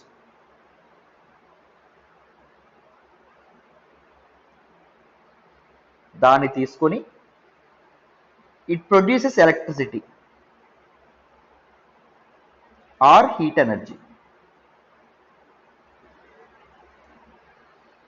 so justify అయిందా? వేస్ట్ నుంచి ఏం జనరేట్ అవుతుంది? ఎనర్జీ జనరేట్ అవ్వడం అనేది జరుగుతుంది. ఇంతకీ మరి ఎలా వర్క్ అవుతాయి ఈ వేస్ట్ టు ఎనర్జీ ప్లాంట్స్ ఏవైతే ఉన్నాయో అవి? By burning waste at high temperatures. ఈ మున్సిపల్ ఇండస్ట్రియల్ సాలిడ్ వేస్ట్ ఏదైతే ఉంటుందో దాన్ని హై టెంపరేచర్స్ లో బర్న్ చేస్తారు. బర్న్ చేస్తే అది ఏం జనరేట్ చేస్తుంది? హీట్ ని జనరేట్ చేస్తుంది. ఆ వచ్చినటువంటి హీట్ ఏదైతే ఉంటుందో ఇట్ విల్ మేక్ స్టీమ్ ని తయారు చేయడం అనేది జరుగుతుంది. నీటి ఆవిరిని తయారు చేయడం అనేది జరగడం అనేది జరుగుతుంది. ఆ స్టీమ్ దాన్ని ఏం చేస్తుంది? డ్రైవ్స్ ఏ టర్బైన్. ఆ స్టీమ్ ద్వారా ఒక టర్బైన్ తిరగడం అనేది జరుగుతుంది. ఆ టర్బైన్ తిరుగుతూ ఒక ఎలక్ట్రిసిటీ ఏదైతే ఉంటుందో హీట్ ఎనర్జీ జనరేట్ అవ్వడం అనేది జరుగుతుంది, రైట్? ఇది ఎలక్ట్రిసిటీని ప్రొడ్యూస్ చేయడమే కాదండి, దీనివల్ల యూజ్ ఏంటంటే it will be useful not only in producing electricity but burning waste also reduces the amount of material that would be probably buried in landfills. చాలా వరకు ఈ వేస్ట్ ని ఎలా ట్రీట్ చేస్తారు? ల్యాండ్ ఫిల్స్ ఏవైతే ఉన్నాయో, పంటలు ఏవైతే ఉన్నాయో, కుప్పలు ఏవైతే ఉన్నాయో వాటిలో పడేస్తూ ఉంటారు. అవి ఒకవేళ వర్షం పడినప్పుడు ఆ వర్షం వాటి మీద పడి ఆ వాటర్ బాడీస్ లోకి ఇదంతా కలిసింది అనుకోండి, ఏం జరుగుతుంది? వాటర్ పొల్యూషన్ కి అది చాలా దారితీయడం అనేది జరుగుతుంది. వాటర్ బయోడైవర్సిటీకి, వాటర్ ఎకోసిస్టమ్ కి, ఆక్వాటిక్ ఎకోసిస్టమ్ కి చాలా చాలా డ్యామేజ్ అనేది కలగజేయడం అనేది జరుగుతుంది. సో ఇలా ఈ మున్సిపల్ వేస్ట్ ఏదైతే ఉంటుందో, మున్సిపల్ సాలిడ్ వేస్ట్ ని మనం బర్న్ చేయడం వల్ల వేస్ట్ యొక్క వాల్యూమ్ ని మనం సుమారు 80% వరకు తగ్గించవచ్చు అండి. అర్థమైందా? దీనివల్ల బోత్ సోషల్ బెనిఫిట్స్ అనేవి ఉండడం అనేది జరిగింది అండ్ దాంతోపాటు ఎకనామిక్ బెనిఫిట్స్ కూడా ఉండడం జరిగింది అని చెప్పి చాలా మంది మనకి ఇక్కడ చెప్తూ ఉండడం అనేది ఎక్స్పర్ట్స్ చెప్తూ ఉంటారు. So let us look at different advantages of waste to energy plants. చూడండి advantages. What are different advantages? First pollution ఏదైతే ఉంటుందో, బోత్ వాటర్ పొల్యూషన్ ఏదైతే ఉంటుందో, వాటర్ పొల్యూషన్ కంట్రోల్ అవ్వడం అనేది జరుగుతుంది. ఎందుకంటే ఈ సాలిడ్ వేస్ట్ ఏదైతే ఉంటుందో దాన్ని బంద్ చేయడం వల్ల 80% ఆఫ్ ద వాల్యూమ్ని మనం తగ్గించవచ్చు కాబట్టి, అండ్ ఎయిర్ పొల్యూషన్ కూడా కంట్రోల్ అవ్వడానికి జరుగుతుంది. And we can produce clean reliable ఎనర్జీని మనం ప్రొడ్యూస్ చేయొచ్చు from a renewable fuel source అండి. దీనివల్ల ఫాజిల్ ఫ్యూయల్స్ మీద డిపెండెన్స్ ఏదైతే ఉంటుందో తగ్గుతుంది. పెట్రోల్, డీజిల్ వీటి మీద డిపెండెన్స్ ఏదైతే ఉంటుందో అది తగ్గడం అనేది జరుగుతుంది. అండ్ దాంతోపాటు ఫాజిల్ ఫ్యూయల్స్ బర్న్ చేయడం ద్వారా వెలువడేటటువంటి ఎమిషన్స్, ముఖ్యంగా గ్రీన్ హౌస్ గ్యాసెస్ ఎమిషన్స్ ఏవైతే ఉన్నాయో అవి కూడా సిగ్నిఫికెంట్ గా తగ్గుతాయి అని చెప్పడం అనేది జరిగింది. గ్రీన్ హౌస్ గ్యాసెస్ ఎమిషన్స్ తగ్గితే క్లైమేట్ చేంజ్ తో బెటర్ గా మనం పోరాడిన వాళ్ళు అవుతాం. అండ్ గ్లోబల్ వార్మింగ్ ఏదైతే ఉంటుందో గ్లోబల్ వార్మింగ్ ని కూడా మనం తగ్గించగలం. గ్లోబల్ వార్మింగ్ ని అండ్ క్లైమేట్ చేంజ్ తో సరిగ్గా పోరాడితే it will lead to sustainable development, సుస్థిరాభివృద్ధి. సస్టైనబుల్ డెవలప్మెంట్ అంటే ఏంటండి? ప్రెజెంట్ ఉన్నటువంటి పీపుల్ యొక్క ఆస్పిరేషన్స్ తీరుతూనే ఫ్యూచర్ జనరేషన్స్ కూడా రిసోర్సెస్ అనేవి మిగల్చడం. అర్థమైందా? దాన్ని సస్టైనబుల్ డెవలప్మెంట్ అని చెప్పడం అనేది జరుగుతుంది. Right, these are some important aspects. And మరి ఛాలెంజెస్ ఏమున్నాయి సార్, డిసడ్వాంటేజెస్ ఏమున్నాయి అని చెప్పి మనం ఇక్కడ మాట్లాడుకోవాలి. మొదట ప్రాబ్లం ఏంటి అంటే this waste to energy plants ఏదైతే ఉంటుందో it is a new concept అండి. ఆల్ ఓవర్ ఇండియాకి ఇది న్యూ కాన్సెప్ట్ అని చెప్పడం అనేది జరుగుతుంది. మనం ఈ టెక్నాలజీ ఏదైతే ఉంటుందో ఈ టెక్నాలజీ అండ్ దాంతోపాటు ఇన్ఫ్రాస్ట్రక్చర్ కోసం ఇంపోర్ట్స్ మీద డిపెండ్ అవ్వాల్సినటువంటి పరిస్థితి, వేరే దేశాల నుంచి మనం దిగుమతి చేసుకోవాల్సినటువంటి పరిస్థితి. And even the cost of these projects ఏవైతే ఉన్నాయో అవి చాలా చాలా ఎక్కువగా ఉండడం అనేది జరుగుతుంది. ఎందుకంటే క్రిటికల్ ఎక్విప్మెంట్, ఇంపార్టెంట్ ఎక్విప్మెంట్స్ మనం ఇంపోర్ట్స్ వేరే ప్రాంతాల నుంచి దిగుమతి చేయడం అనేది జరుగుతుంది కాబట్టి. అండ్ దాంతోపాటు మనకి గవర్నమెంట్ తీసుకొచ్చినటువంటి solid waste management rules of 2016 ఏదైతే ఉంటుందో దీన్ని పాటించడంలో, ఈ రూల్స్ని అవలంబించడంలో మున్సిపాలిటీస్ సరిగ్గా ఫాలో అవ్వట్లేదు కాబట్టి, ముఖ్యంగా మున్సిపల్ సాలిడ్ వేస్ట్ని సెగ్రిగేట్ చేయడంలో కానీ, local bodies, municipalities, urban local bodies ఇవి సరిగ్గా పనిచేయకపోవడం వల్ల చాలా ప్రాబ్లం ఏర్పడడం అనేది జరుగుతుంది. ఇప్పుడు తడి చెత్త, పొడి చెత్త కలిపి వీళ్ళు ఏం చేస్తున్నారు, బర్న్ చేయడం అనేది జరుగుతుంది. దానివల్ల తిరిగి ఎయిర్ పొల్యూషన్ తగ్గించడం కాదు కదా, ఎయిర్ పొల్యూషన్ అనేది పెరగడం అనేది జరగడం అనేది జరుగుతుంది. అండ్ ఈ ఇన్ఫ్రాస్ట్రక్చర్ అనేది ఏర్పాటు చేయడానికి ఈ అర్బన్ లోకల్ బాడీస్, మున్సిపాలిటీస్ ఏవైతే ఉన్నాయో వాటి దగ్గర ఫినాన్షియల్ రిసోర్సెస్ ఉన్నాయా ఇవన్నీ తీసుకోవడానికి అంటే financial resources, lack of financial resources కూడా ఒక ఇంపార్టెంట్ ప్రాబ్లం అండి. అర్థమైందా? And laxity from state governments. So local bodies అనేది స్టేట్ లిస్ట్లోకి రావడం అనేది జరుగుతుంది. బట్ స్టేట్ గవర్నమెంట్ సరిగ్గా ఈ తాలూకా గార్బేజ్ కలెక్షన్లోను వాటిలోను అంత కేర్ చూపిస్తారా అంటే చూపించడం అనేది జరగదు. సో అందుకే ఈ వేస్ట్ టు ఎనర్జీ ప్రాజెక్ట్స్ ఏవైతే ఉన్నాయో అవి సరిగ్గా ఇదవ్వడం అనేది జరగట్లేదు. రైట్, అండ్ ఈవెన్ ఇప్పుడు ఉన్నటువంటి వేస్ట్ టు ఎనర్జీ ప్లాంట్స్ ఏవైతే ఉన్నాయో కూడా అవి కూడా లో కెపాసిటీతో వర్క్ చేయడం అనేది జరుగుతుంది. 1987 నుంచి మొత్తం సుమారు ఎన్ని ప్లాంట్స్ అనేవి పెట్టడం అనేది జరిగిందంటే 15 వేస్ట్ టు ఎనర్జీ ప్లాంట్స్ ఏవైతే ఉన్నాయో అవి ఏర్పాటు చేశారు. ఈ 15లో ఇప్పుడు ఆపరేషనల్ గా 8 మాత్రమే ఉన్నాయి, 7 అనేవి ఆల్రెడీ మూతపడ్డం అనేది జరిగింది. ఇప్పటి వరకు ఉన్న తక్కువైనా సరిగ్గా మెయింటైన్ చేశారా అంటే మెయింటైన్ చేయకపోవడం కూడా ఒక of the very important problem అండి. అర్థమైందా? ఈ మున్సిపల్ సాలిడ్ వేస్ట్ లో లో కెలారిఫిక్ వాల్యూ ఉండడం అనేది జరుగుతుంది, హై మాయిశ్చర్ కంటెంట్ అనేది ఉండడం అనేది జరుగుతుంది. ముఖ్యంగా అంటే ఆ వేస్ట్ అనేది సరిగ్గా సెగ్రిగేట్ చేయకపోవడం వల్ల ఆ వేస్ట్ లో inert materials like soil, sand, grit, బురద ఇలాంటివన్నీ ఉండడం అనేది జరుగుతుంది. ఇలా అవి కంబషన్ అవ్వడం వల్ల ఎటువంటి ఇది ఉండదు. దానివల్ల అవి కూడా కలిపి ఉండడం వల్ల ఈ హీట్ ప్రొడ్యూస్ చేయడానికి, వాటిని బర్న్ చేయడానికి చాలా ఎనర్జీ వేస్ట్ అవ్వడం అనేది జరుగుతుంది. They are not suitable for burning. అవి బర్న్ చేయాలంటే ఎడిషనల్ ఫ్యూయల్ అనేది ఉండాలి. సో ఎక్స్పెన్సివ్ అనేది అవ్వడం అనేది జరుగుతుంది. అండ్ రీసెంట్ గా this waste energy corporation of ఇండియాని కూడా ఏర్పాటు చేద్దాం అనుకున్నారు పబ్లిక్ ప్రైవేట్ పార్ట్నర్షిప్ మోడల్లో, కానీ అది కూడా ఇంకా ఒక కొలిక్కి రావడం అనేది జరగలేదు. So these are some advantages and disadvantages of waste to energy projects. ఇవి మీకు అర్థమయ్యాయనే అనుకుంటున్నాను. మరి ఇప్పుడు న్యూస్లోకి ఏమొచ్చిందో మాట్లాడదామా, వినాలన్నా? సరే, మరి న్యూస్లోకి ఏమొచ్చిందో చూద్దామా. ఇప్పుడు ఈ వేస్ట్ ఎనర్జీ ప్లాంట్స్ ఏవైతే ఉన్నాయో దాని మీద విపరీతమైనటువంటి క్రిటిసిజం అనేది రావడం అనేది జరిగింది. ముఖ్యంగా రీసెంట్గా గవర్నమెంట్, ముఖ్యంగా హర్యానా గవర్నమెంట్ ఒక ప్రపోజల్ పెట్టిందండి. ఏంటి అంటే ఈ వేస్ట్ ఎనర్జీ ప్లాంట్ని బంద్వారీ ల్యాండ్ ఫిల్ గురుగ్రామ్ ఫరీదాబాద్ రోడ్లో ఏర్పాటు చేద్దామని చెప్పి అనుకున్నారు. సో పీపుల్ యొక్క ఒపీనియన్స్ కోసం Haryana state pollution control board అడిగితే many civil society groups, NGOs, individuals, scholars, ఎన్విరాన్మెంటలిస్టులు వీళ్ళందరూ కలిపి ఈ వేస్ట్ ఎనర్జీ ప్లాంట్స్కి తమ అపోజిషన్ అనేది తెలపడం అనేది జరిగిందాం. సో ఇక్కడ ఒక స్కాలర్ మీకు కనిపిస్తూ ఉండడం అనేది జరుగుతుంది. His name is NB Nair. Is a scientific officer at Bhabha atomic research centre, Mumbai. ఆయన ఈ waste energy concept, waste energy plants concept ఏదైతే ఉంటుందో ఇట్ ఈస్ కంప్లీట్లీ రాంగ్ అని చెప్తున్నారు. This evolving this problem, waste disposal problem ఏదైతే ఉంటుందో దాన్ని ఈ కాన్సెప్ట్ అనేది సాల్వ్ చేయలేదు, సాల్వ్ చేస్తుంది అనుకోవడం మీ భ్రమ అని చెప్పడం అనేది జరిగింది. సో ఇది వేస్ట్ డిస్పోజల్ ప్రాబ్లమ్ సాల్వ్ చేయకపోవడమే కాదు కదా, it is not a sustainable way of producing energy అని చెప్పడం అనేది జరిగిందండి. The major challenge and the major issue ఈ రైజ్డ్ వాజ్, చూడండి అన్న, ఈ వేస్ట్ ఎనర్జీ ప్లాంట్స్ ఏవైతే ఉన్నాయో what they do, they converts waste into invisible particulate and gaseous pollutants. So వాటిని చిన్న చిన్న పొల్యూటెంట్స్ గా, చిన్న చిన్న పార్టికులేట్ మ్యాటర్ గా అవి చేయడం అనేది జరుగుతుంది. సో వాటి వల్ల ఏమవుతుంది, ఇన్హలేషన్ హజార్డ్స్ ఏవైతే ఉన్నాయో, శ్వాసకోశ వ్యాధులు ఏవైతే ఉన్నాయో, ఊపిరితిత్తుల వ్యాధులు ఏవైతే ఉన్నాయో అవి మొదలవ్వడం అనేది జరుగుతుంది. ఒకవేళ ఈ ల్యాండ్ ఫిల్స్ లో ఒకవేళ ఉంచేస్తే, గార్బేజ్ ఉంచేస్తే అది వాటర్ పొల్యూషన్ ద్వారా కానీ ఏదైనా అయితే, ఎయిర్ పొల్యూషన్ ద్వారా కానీ ఒకవేళ జరిగితే ఆ ఒక్క ఏరియాని మాత్రమే అవుతుంది. కానీ ఒకవేళ ఇలా బర్న్ చేయడం వల్ల these invisible particulates and gases pollutants ఏవైతే ఉన్నాయో అవి మెనీ కిలోమీటర్స్ కి స్ప్రెడ్ అవ్వడం అనేది జరుగుతుంది. The air pollution which was arised through this waste energy plants it spread across many kilometres, చాలా కిలోమీటర్ల వేరే వ్యాప్తి చెందుతుంది. ఎందుకు అంటే ప్రివైలింగ్ విండ్ ప్యాటర్న్స్ ఎలా అయితే ఉంటాయో అటువైపు మనకి గాలి అనేది వీయడం వల్ల అది జరుగుతుంది, ఈ పొల్యూటెంట్స్ అనేవి అలా వెళ్ళిపోతాయి అని చెప్పడం అనేది జరిగింది. సో ఈయనకి ఎక్కువ క్వశ్చన్ అడిగారు, జపాన్, స్వీడన్, ఆమ్స్టర్డామ్ ఇక్కడ ఇవి ఇంకా నడుస్తున్నాయి కదా సార్ ఈ waste energy plants, even China కూడా మొన్న ఒకటి పెట్టింది కదా సార్ అంటే నేనేం చెప్పారు అంటే వాటి పెర్ఫార్మెన్స్ రిపోర్ట్స్ కూడా చూడండి, అవి పనిచేస్తున్నాయని కాదు, అవి ఎంత మేరకు పెర్ఫార్మ్ చేస్తున్నాయి, వాటి వల్ల పొల్యూషన్ ఎంత మేరకు తగ్గిందో చూడండి. అంతెందుకు మన ఇండియాలోనే చాలా ఉన్నాయి కదా, 15 ఉన్నాయి.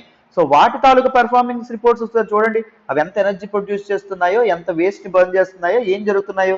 సో ఈ మున్సిపల్ వేస్ట్ ఏదైతే ఉంటుందో, మున్సిపల్ వేస్ట్ ని మీరు సెగ్రిగేట్ చేయకపోవడం వల్ల కూడా ఇంకా ఈ పొల్యూషన్ అనేది పెరగడం అనేది జరుగుతుంది అనే విధంగా ఈయన మనకి చెప్పారు. మరి వే ఫార్వర్డ్ ఏంటండి, ఏం చేస్తే మంచిది అంటే ఈయన ఒక పాపపు ఒక మాట అనడం జరిగిందండి. సిటీలో ఉన్నటువంటి గార్బేజ్ ఏదైతే ఉంటుందో అది విలేజెస్ లో ఉన్నటువంటి ల్యాండ్ ఫిల్స్ కి పట్టుకెళ్ళడం చాలా తప్పయ్యా, పెంట కుప్పలకు పట్టుకెళ్ళడం చాలా తప్పు, అది పాపం. విలేజ్ లో ఉండేటటువంటి ఒక సెరీన్ ఎన్విరాన్మెంట్ మీరు ఎలా పాడు చేస్తారా ప్రశాంతమైనటువంటి వాతావరణాన్ని. సిటీలోని ఒక వార్డ్ లో ఉన్నటువంటి గార్బేజ్ ని ఆ వార్డ్ లోనే ట్రీట్ చేయాలి, అప్పుడే జనాలు ఎవరైతే ఉంటారో వాళ్ళకి వేస్ట్ అనేది ఎలా మేనేజ్ చేయాలో కూడా తెలుస్తుంది అనే విధంగా ఆయన చెప్పారు. సో ఈ వేస్ట్ ఎనర్జీ ఏవైతే ఉన్నాయో వీటి వల్ల ఢిల్లీ ఎన్సీఆర్ రీజియన్ లో పొల్యూషన్ కూడా విపరీతంగా పెరిగింది. సో క్యాపిటల్ రీజియన్ లో పొల్యూషన్, కాలుష్యం అనేది అంత మొత్తంలో ఉండడం అనేది it is a nation stream, దేశానికి ఇది నిజంగా ఒక అవమానకరమైనటువంటి పరిస్థితి అనే విధంగా ఆయన మాట్లాడడం అనేది జరిగింది. సో ఒకవేళ మీకు వేస్ట్ ఎనర్జీ ప్లాంట్స్ మీద క్వశ్చన్ వస్తే ఇది మీకు చాలా చాలా ఉపయోగపడుతుందని చెప్పి ఈ ఆర్టికల్ నేను సెలెక్ట్ చేసుకోవడం అనేది జరిగింది. మీకు డీటెయిల్డ్గా ఈ ఆర్టికల్ అర్థమైందని అనుకుంటున్నాను. మరి నెక్స్ట్ ఆర్టికల్ మాట్లాడదామా, జాగ్రత్తగా వినాలమ్మా. ఈరోజు హిందూ అనాలిసిస్లో మనం మాట్లాడే నెక్స్ట్ ఆర్టికల్ చూడండి, China questions India's missile project. Very very important article. So ఈ ఆర్టికల్ని నేను ద హిందూలోని ఢిల్లీ ఎడిషన్లో పేజ్ నెంబర్ 9 నుంచి సెలెక్ట్ చేసుకోవడం అనేది జరిగింది నాన్న. ఈ ఆర్టికల్ మనం జిఎస్ పేపర్ 2లో ఇంటర్నేషనల్ రిలేషన్స్లో మనం మాట్లాడుకోవడం అనేది జరుగుతుంది, ఇండియా అండ్ ఇట్స్ నైబర్హుడ్లో. జాగ్రత్తగా వినండి, క్లియర్గా ఈ ఆర్టికల్ నేను ఎక్స్ప్లెయిన్ చేసే ప్రయత్నం చేస్తాను, మీకు ఈజీగా అర్థమవుతుంది. ఈ ఆర్టికల్ మీకు అర్థం కావాలంటే మీకు ముందు కొంత బ్యాక్గ్రౌండ్ అనేది అర్థం కావాలి. మొదట integrated guided missile development program గురించి మీరు తెలుసుకోవాలి. ఇది తెలుసుకున్న తర్వాత మీకు ఒక ఇంట్రెస్టింగ్ మిసైల్ గురించి పరిచయం చేస్తారు. దాని తర్వాత న్యూస్లోకి ఏమొచ్చిందో చెప్తారు, ఓకేనా. Integrated guided missile development program. So ఈ ఆలోచన అనేది ఎవరిది అంటే the missile man of India. ఎవరో నా కామెంట్ బాక్స్లో తెలియజేసే ప్రయత్నం చేయండి, అర్థమైందా. మిసైల్ మ్యాన్ ఆఫ్ ఇండియా అని మనం ఒక ఆయన అంటాం. ఆయన ఈ కాన్సెప్ట్ అనేది తీసుకురావడం అనేది జరిగింది. ఎందుకు? To attain self sufficiency in the field of missile technology. మనం డిఫరెంట్ దీనికోసం అంటే డిఫరెంట్ మిసైల్స్ కోసం మనం ఎవరి మీద డిపెండ్ అయ్యే వాళ్ళం? ఇంపోర్ట్స్ మీద డిపెండ్ అయ్యేవాళ్ళం. వేరే కంట్రీస్ నుంచి మనం టెక్నాలజీని ఇంపోర్ట్ చేసుకోవడం కానీ, గూడ్స్ని ఇంపోర్ట్ చేసుకోవడం, మిసైల్స్ ఇంపోర్ట్ చేసుకోవడం చేసేవాళ్ళం. కానీ మనం సెల్ఫ్ సఫిషియన్సీ సాధించుకోవచ్చు. మనకు కావాల్సిన మిసైల్స్ మనమే డెవలప్ చేసుకుంటే బాగుంటుంది. ఎందుకంటే ఈ వార్ వెపన్స్ కదా, వేరే దాని మీద డిపెండ్ అవ్వడం ఎందుకు? టెక్నాలజీ మనమే ఏర్పాటు చేసుకోవాలి అనే విధంగా ఆయన ఆలోచన చేయడం అనేది జరిగింది. మిసైల్ మ్యాన్ ఆఫ్ ఇండియా ఆయన ఎవరో నాకు చెప్పాలి. అర్థమైందా? ఈ ప్రోగ్రామ్ ఏదైతే ఉంటుందో ఈ ప్రోగ్రామ్ ఎప్పుడు అప్రూవల్ రావడం అనేది జరిగింది. ఈ ప్రోగ్రామ్కి జూలై 26, 1983 83లో ఈ ప్రోగ్రామ్కి అప్రూవల్ అనేది రావడం అనేది జరిగింది. Through this program it brought together countries scientific community, సైంటిస్టులు ఎవరైతే ఉన్నారో వాళ్ళు, అకాడమిక్ ఇన్స్టిట్యూషన్స్ ఏవైతే ఉన్నాయి, different academic institutions and R&D laboratories ఏవైతే, రీసెర్చ్ అండ్ డెవలప్మెంట్ ల్యాబ్స్ ఏవైతే ఉన్నాయి, ల్యాబొరేటరీస్, డిఫరెంట్ ఇండస్ట్రీస్ ఏవైతే ఉన్నాయి, industries, and all the 3 defence service, army, air force and navy ఏవైతే ఉన్నాయో నావీ, అండ్ దాంతోపాటు మిసైల్ డెవలపర్స్ ఎవరైతే ఉన్నారో వాళ్ళు, వీళ్ళందరూ కలిసి ఒక తాటి మీదకి రావడం అనేది జరిగింది. అందరూ కలిసి ఈ ప్రోగ్రామ్ని ముందుకు తీసుకెళ్లడంలో ఇంపార్టెంట్ రోల్ ప్లే చేయడం అనేది జరిగింది. డిఫెన్స్ ఫోర్సెస్ కావాల్సినటువంటి మిసైల్స్ తయారు చేయడమే ఈ ప్రోగ్రామ్ యొక్క బాధ్యత. So they envisage to develop important missiles అమ్మ. దాన్ని మీరు ఎలా గుర్తుపెట్టుకోవచ్చు అంటే పాట్నా అనే దీంతో గుర్తుపెట్టుకోవచ్చు. పాట్నా అంటే 5 ఉన్నాయా చూసారా, PATNA. సో ఈ 5 మిసైల్స్ అనేవి తయారు చేద్దామని చెప్పి అనుకున్నారు. మొదట పి అంటే ఏంటి అంటే పృథ్వీ, తర్వాత ఏ అంటే ఏంటి అంటే అగ్ని, టి అంటే ఏంటి అంటే త్రిశూల్. ఇవి మిసైల్ నేమ్స్ అమ్మ. అండ్ దాంతోపాటు ఎన్ అంటే ఏంటి అంటే నాగ్, ఏ అంటే ఏంటి అంటే ఆకాష్. చాలా చాలా చాలా ఇంపార్టెంట్. సో పృథ్వీ మిసైల్ ఏదైతే ఉంటుందో ఈ మిసైల్స్ పేర్లు ఎలా ఇస్తారు అంటే బేస్డ్ అపాన్ దేర్ ప్రొపల్షన్ అమ్మ. ప్రొపల్షన్ అంటే దూసుకెళ్ళడం అంటారు. Based upon there movement, based upon there direction అని చెప్పి అర్థం. So Prithvi is they surface to surface ballistic missile. Ballistic missile అంటే ఏంటో కూడా చెప్తాను. కంప్లీట్ గా కాన్సెప్చువల్ క్లారిటీ ఉంటుంది, మీరు కంగారు పడద్దు. అగ్ని మిసైల్ ఏదైతే ఉంటుందో ఇది కూడా surface to surface ballistic missile. మరి పృథ్వీకి అగ్నికి తేడా ఏంటి సార్ అంటే పృథ్వీ షార్ట్ రేంజ్, ఇది ఇంటర్మీడియట్ రేంజ్. అంటే రేంజ్ కొద్దిగా ఎక్కువ, అంటే ఇది ఎక్కువ దూరం ట్రావెల్ అవుతుంది అగ్ని. అర్థమైందా? And Trishul is a surface to air missile. నేల నుంచి ఆకాశంలోకి ఇది చేయడం అనేది జరుగుతుంది. అంటే ఎనిమి తాలూకా ఎయిర్ క్రాఫ్ట్స్ ఏవైతే ఉన్నాయో దాన్ని ఇది చేయడానికి, దాన్ని కోల్చడానికి ఇది చేసేటటువంటి మిసైల్, వాడేటటువంటి missile. This is of short range. Next Nag ఏదైతే ఉంటుందో it is an anti tank missile. Enemy tankers ఏవైతే ఉన్నాయో వాటిని ధ్వంసం చేయడానికి వాడేటటువంటి మిసైల్. అండ్ ఆకాష్ ఏదైతే ఉంటుందో Akash is a surface to air missile.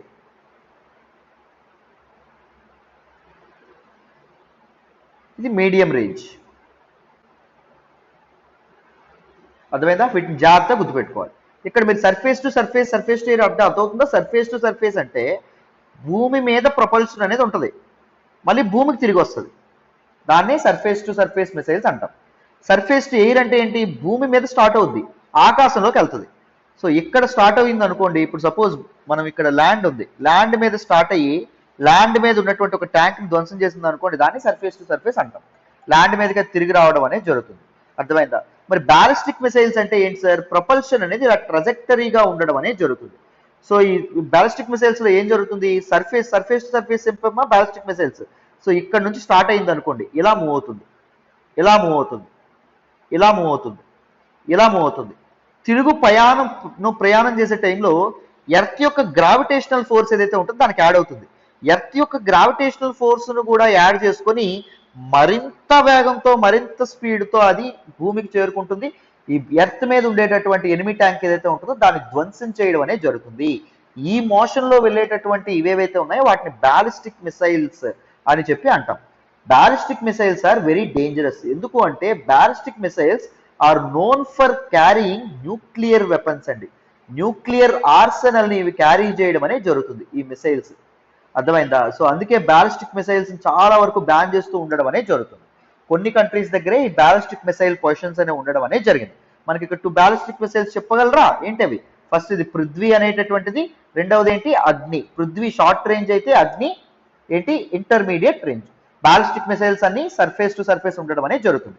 Recent గా అగ్ని సిరీస్ లో మనకి అగ్ని సిరీస్ లో డిఫరెంట్ ఉండడం అనేది జరిగింది.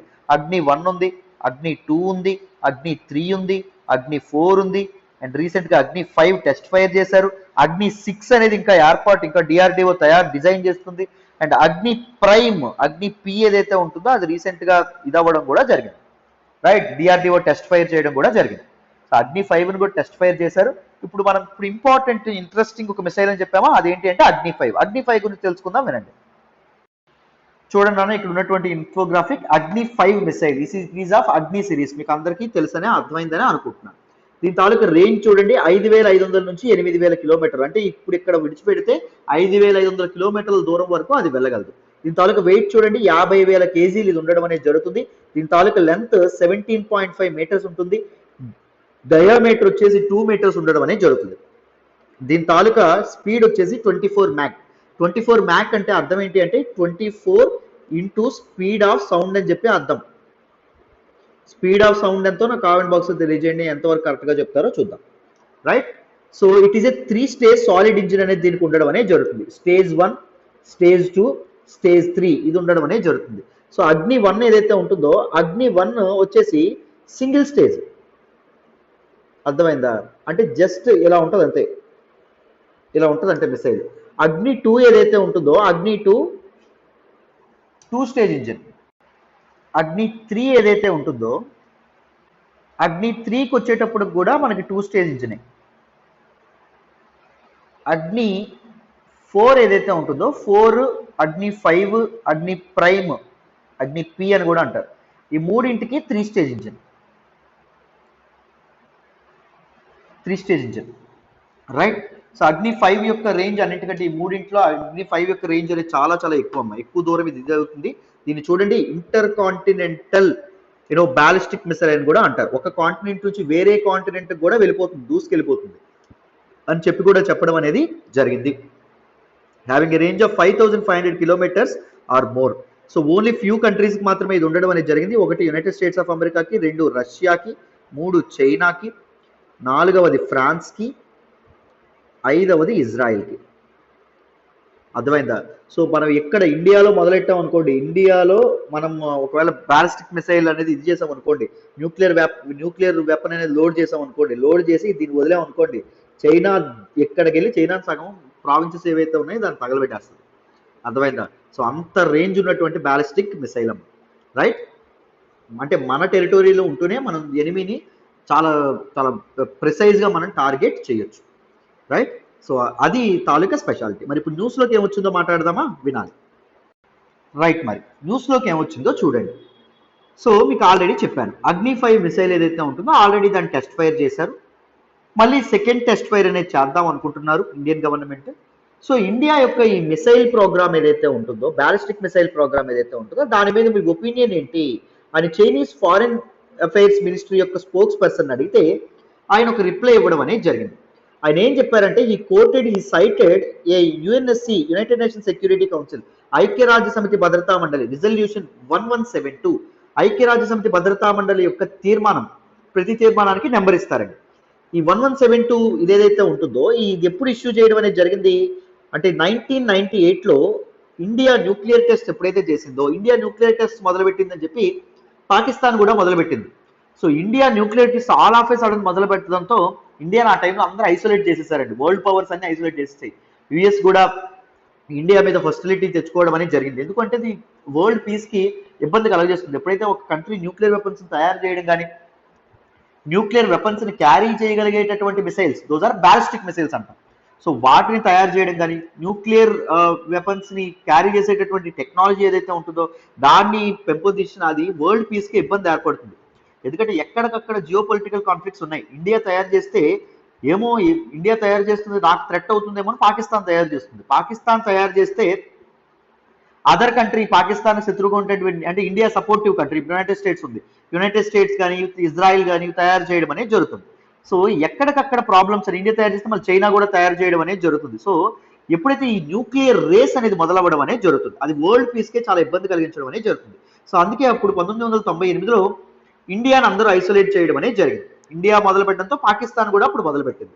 So this particular 1998 nuclear test ఏదైతే ఉంటుందో, సారీ యుఎన్ఎస్సిఆర్ రెజల్యూషన్ ఏదైతే ఉంటుందో, United nations security Council resolution 1172, it calls upon India and Pakistan to stop their nuclear weapon development programs. ఎక్కడికక్కడ న్యూక్లియర్ వెపన్ డెవలప్మెంట్ ప్రోగ్రామ్ అనేది ఆపేయండి అని చెప్పి అది ఆ రిజల్యూషన్ అనేది అడగడం అనేది జరిగింది. దాంతోపాటు ఆల్సో సీజ్ అంటే stop development of ballistic missiles అనేవి తయారు చేయడం కూడా ఆపేయండి. అర్థమైందా? సో బ్యాలిస్టిక్ మిసైల్స్ అంటే ఏంటి? ఈ న్యూక్లియర్ వెపన్స్ ని మోసుకెళ్ళగలిగేటటువంటి missiles ballistic missiles, very very dangerous. Surface to surface missiles చెప్పుకున్నామా, ఇందాకే చెప్పుకున్నామా, దోస్.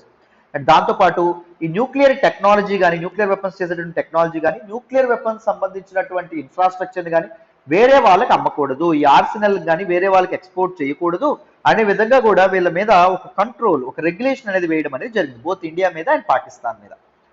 సో ఇప్పుడు అడిగారు, ఇండియా అనేది మిసైల్ ప్రోగ్రామ్ అనేది ఇది చేస్తుంది కదా, మనకి అప్కమింగ్ టెస్ట్ అనేది వస్తుంది కదా, that is inter continental ballistic missile, that is అగ్ని 5 యొక్క టెస్ట్ అనేది జరుగుతుంది కదా, దీని మీద మీ ఇదేంటి అంటే united nations security council resolution 1172లో ఆల్రెడీ క్లియర్ గా రాసింది కదా బ్యాలిస్టిక్ మిసైల్స్ తయారు చేయకూడదని చెప్పి అన్నట్టుగా ఈయన మనకి చెప్పడం అనేది జరిగింది. సో అగ్ని 5 is a nuclear capable missile because it is a ballistic missile. జాగ్రత్తగా గుర్తు పెట్టుకోవాలి, రైట్.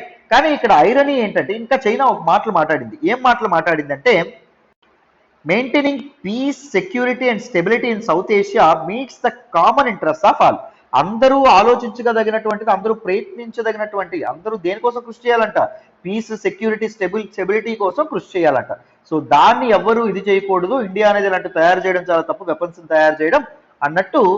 సో ఇది కొద్దిగా మంచిగా మాట్లాడడానికి ప్రయత్నించింది. కానీ ఐరనీ ఏంటంటే, ఎటకారం ఏంటంటే, China is constantly aiding Pakistan support చేస్తూనే ఉంది ఫర్ ఓవర్ మెనీ డికేడ్స్. దేనిలో? పాకిస్తాన్ యొక్క న్యూక్లియర్ డెవలప్మెంట్ ప్రోగ్రామ్ లో చైనా అనేది కంటిన్యూస్ గా పాకిస్తాన్ సపోర్ట్ చేస్తుంది. ఎలాగా? యురేనియం ఏదైతే ఉంటుందో, ఎన్రిచ్డ్ యురేనియం, న్యూక్లియర్ వెపన్స్ తయారీకి కావాల్సినటువంటి ఎన్రిచ్డ్ యురేనియం ఏదైతే ఉంటుందో అది సప్లై చేస్తూ, అండ్ ఈ మిసైల్స్, బ్యాలిస్టిక్ మిసైల్స్ లేదా న్యూక్లియర్ క్యాపబుల్ మిసైల్స్ కి తయారు చేయడానికి కావాల్సినటువంటి టెక్నాలజీ సప్లై చేయడం, దాంతోపాటు ఫండింగ్ ఇవ్వడం, ఇవన్నీ చేయడం అనేది జరుగుతుంది. అర్థమైందా? చైనీస్ అకాడమీ ఆఫ్ సైన్సెస్ వాళ్ళు 2018లో 2018 వరకు ఒప్పుకోవాలా చైనా మేము ఇస్తున్నాము, పాకిస్తాన్ సపోర్ట్ చేస్తున్నాము, ఇవన్నీ టెక్నాలజీ ట్రాన్స్ఫర్ కూడా చేస్తున్నామని. 2018లో ఈ చైనీస్ అకాడమీ ఆఫ్ సైన్సెస్ చెందినటువంటి ఒక ప్రొఫెసర్ చెప్పడం అనేది ఒప్పుకున్నారు. అవును, మేము సప్లై చేస్తున్నాము, టెక్నాలజీ ట్రాన్స్ఫర్ చేస్తున్నాము, ఎవరికి? పాకిస్తాన్ కి అని చెప్పడం అనేది జరిగింది. ఇండియా ఈ మిసైల్స్ తయారు చేస్తే సౌత్ ఏషియా యొక్క స్టెబిలిటీకి, పీస్కి, సెక్యూరిటీకి మీకు భంగం వాటిల్లిపోతుంది, మీకు కష్టం వచ్చేస్తుంది. కానీ పాకిస్తాన్ తయారు చేస్తే రాదా? ఇదెక్కడ న్యాయం అండి అన్నట్టుగా మనకి చాలా మంది దుమ్మత్తు పోయడం అనేది జరుగుతుంది. ఇండియన్ మీడియా అనేది క్రిటిసైజ్ చేయడం అనేది జరుగుతుంది చైనా. ఇది మనకి న్యూస్లోకి రావడం అనేది జరిగింది. సో డీటెయిల్డ్గా మీకు బ్యాలిస్టిక్ మిసైల్స్ అంటే ఏంటి, అగ్ని క్లాస్ అంటే ఏంటి, దాంతోపాటు న్యూస్లోకి ఏం రావడం అనేది జరిగింది, డీటెయిల్డ్గా మీకు అర్థమైందనే అనుకుంటున్నాను, రైట్. మీరు ఏం చేయాలి? ఎనాలిసిస్ వినగానే ఆర్టికల్ ఒక్కసారి ఓపెన్ చేసి జస్ట్ 2 minutes అయిపోతుంది చదివేయడం మీకు, ఎందుకంటే మీకు ఆల్రెడీ ఏముందో తెలుసు కాబట్టి మీనింగ్ టకటక మీరు చదివేయచ్చు అనమాట.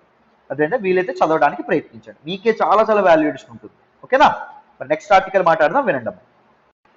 ఈ రోజు హిందూ అనాలిసిస్ లో మనం మాట్లాడే నెక్స్ట్ ఆర్టికల్ చూడండి. AUKUS seeks to reshape Indo Pacific ties. Very very important article regarding GS paper 2 international relations లో మనం మాట్లాడుకోవడం అనేది జరుగుతుంది. ఈ ఆర్టికల్ నేను ద హిందూలోని ఢిల్లీ ఎడిషన్ లో పేజ్ నెంబర్ 11 నుంచి సెలెక్ట్ చేసుకోవడం అనేది జరిగింది. నాన్న జాగ్రత్తగా వింటే క్లియర్ గా మీకు అర్థం అవడం అనేది జరుగుతుంది. ఈ ఆర్టికల్ జాగ్రత్తగా వినండి. చూడండి నాన్న, న్యూస్ లోకి ఏం రావడం అనేది జరిగింది and the approach from different stake holders చూడాలి జాగ్రత్తగా. So this particular news analysis is talking about the AUKUS. AUKUS is a new security alliance by 3 superpowers. One is Australia, UK and US. ఈ మూడు కలిపి ఒక security aliens గా ఏర్పడడం అనేది జరిగింది. That is AUKUS. ఏయు అంటే ఆస్ట్రేలియా, సారీ ఏ అంటే ఆస్ట్రేలియా, యూకే అంటే యునైటెడ్ కింగ్డమ్, యుఎస్ అంటే యునైటెడ్ స్టేట్స్. మీ అందరికీ తెలుసు. సో ఎందుకు దిస్ పర్టికులర్ ఇది ఎలా ఉపయోగపడుతుంది? దిస్ పర్టికులర్ సెక్యూరిటీ ఎలియన్స్ అంటే it will help equip Australia with nuclear powered submarines. So alliance ద్వారా ఆస్ట్రేలియాకి న్యూక్లియర్ పవర్డ్ సబ్మెరైన్స్ అనేవి అందించాలని చెప్పి అనుకుంటున్నారు.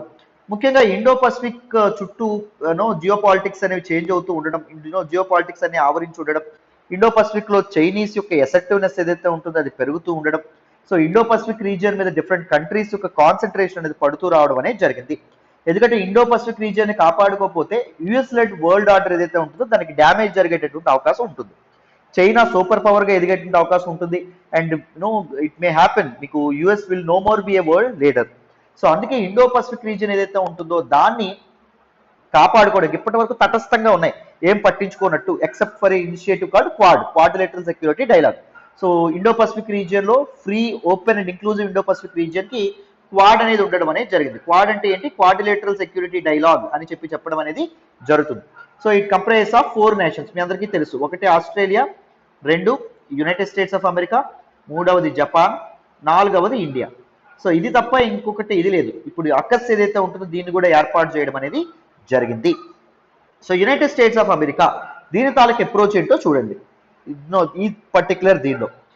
సో బరాక్ ఒబామా మనకి ఎప్పుడైతే ప్రెసిడెంట్ అయ్యారో అప్పటి నుంచి US always wanted to move away from west Asian conflicts అండి.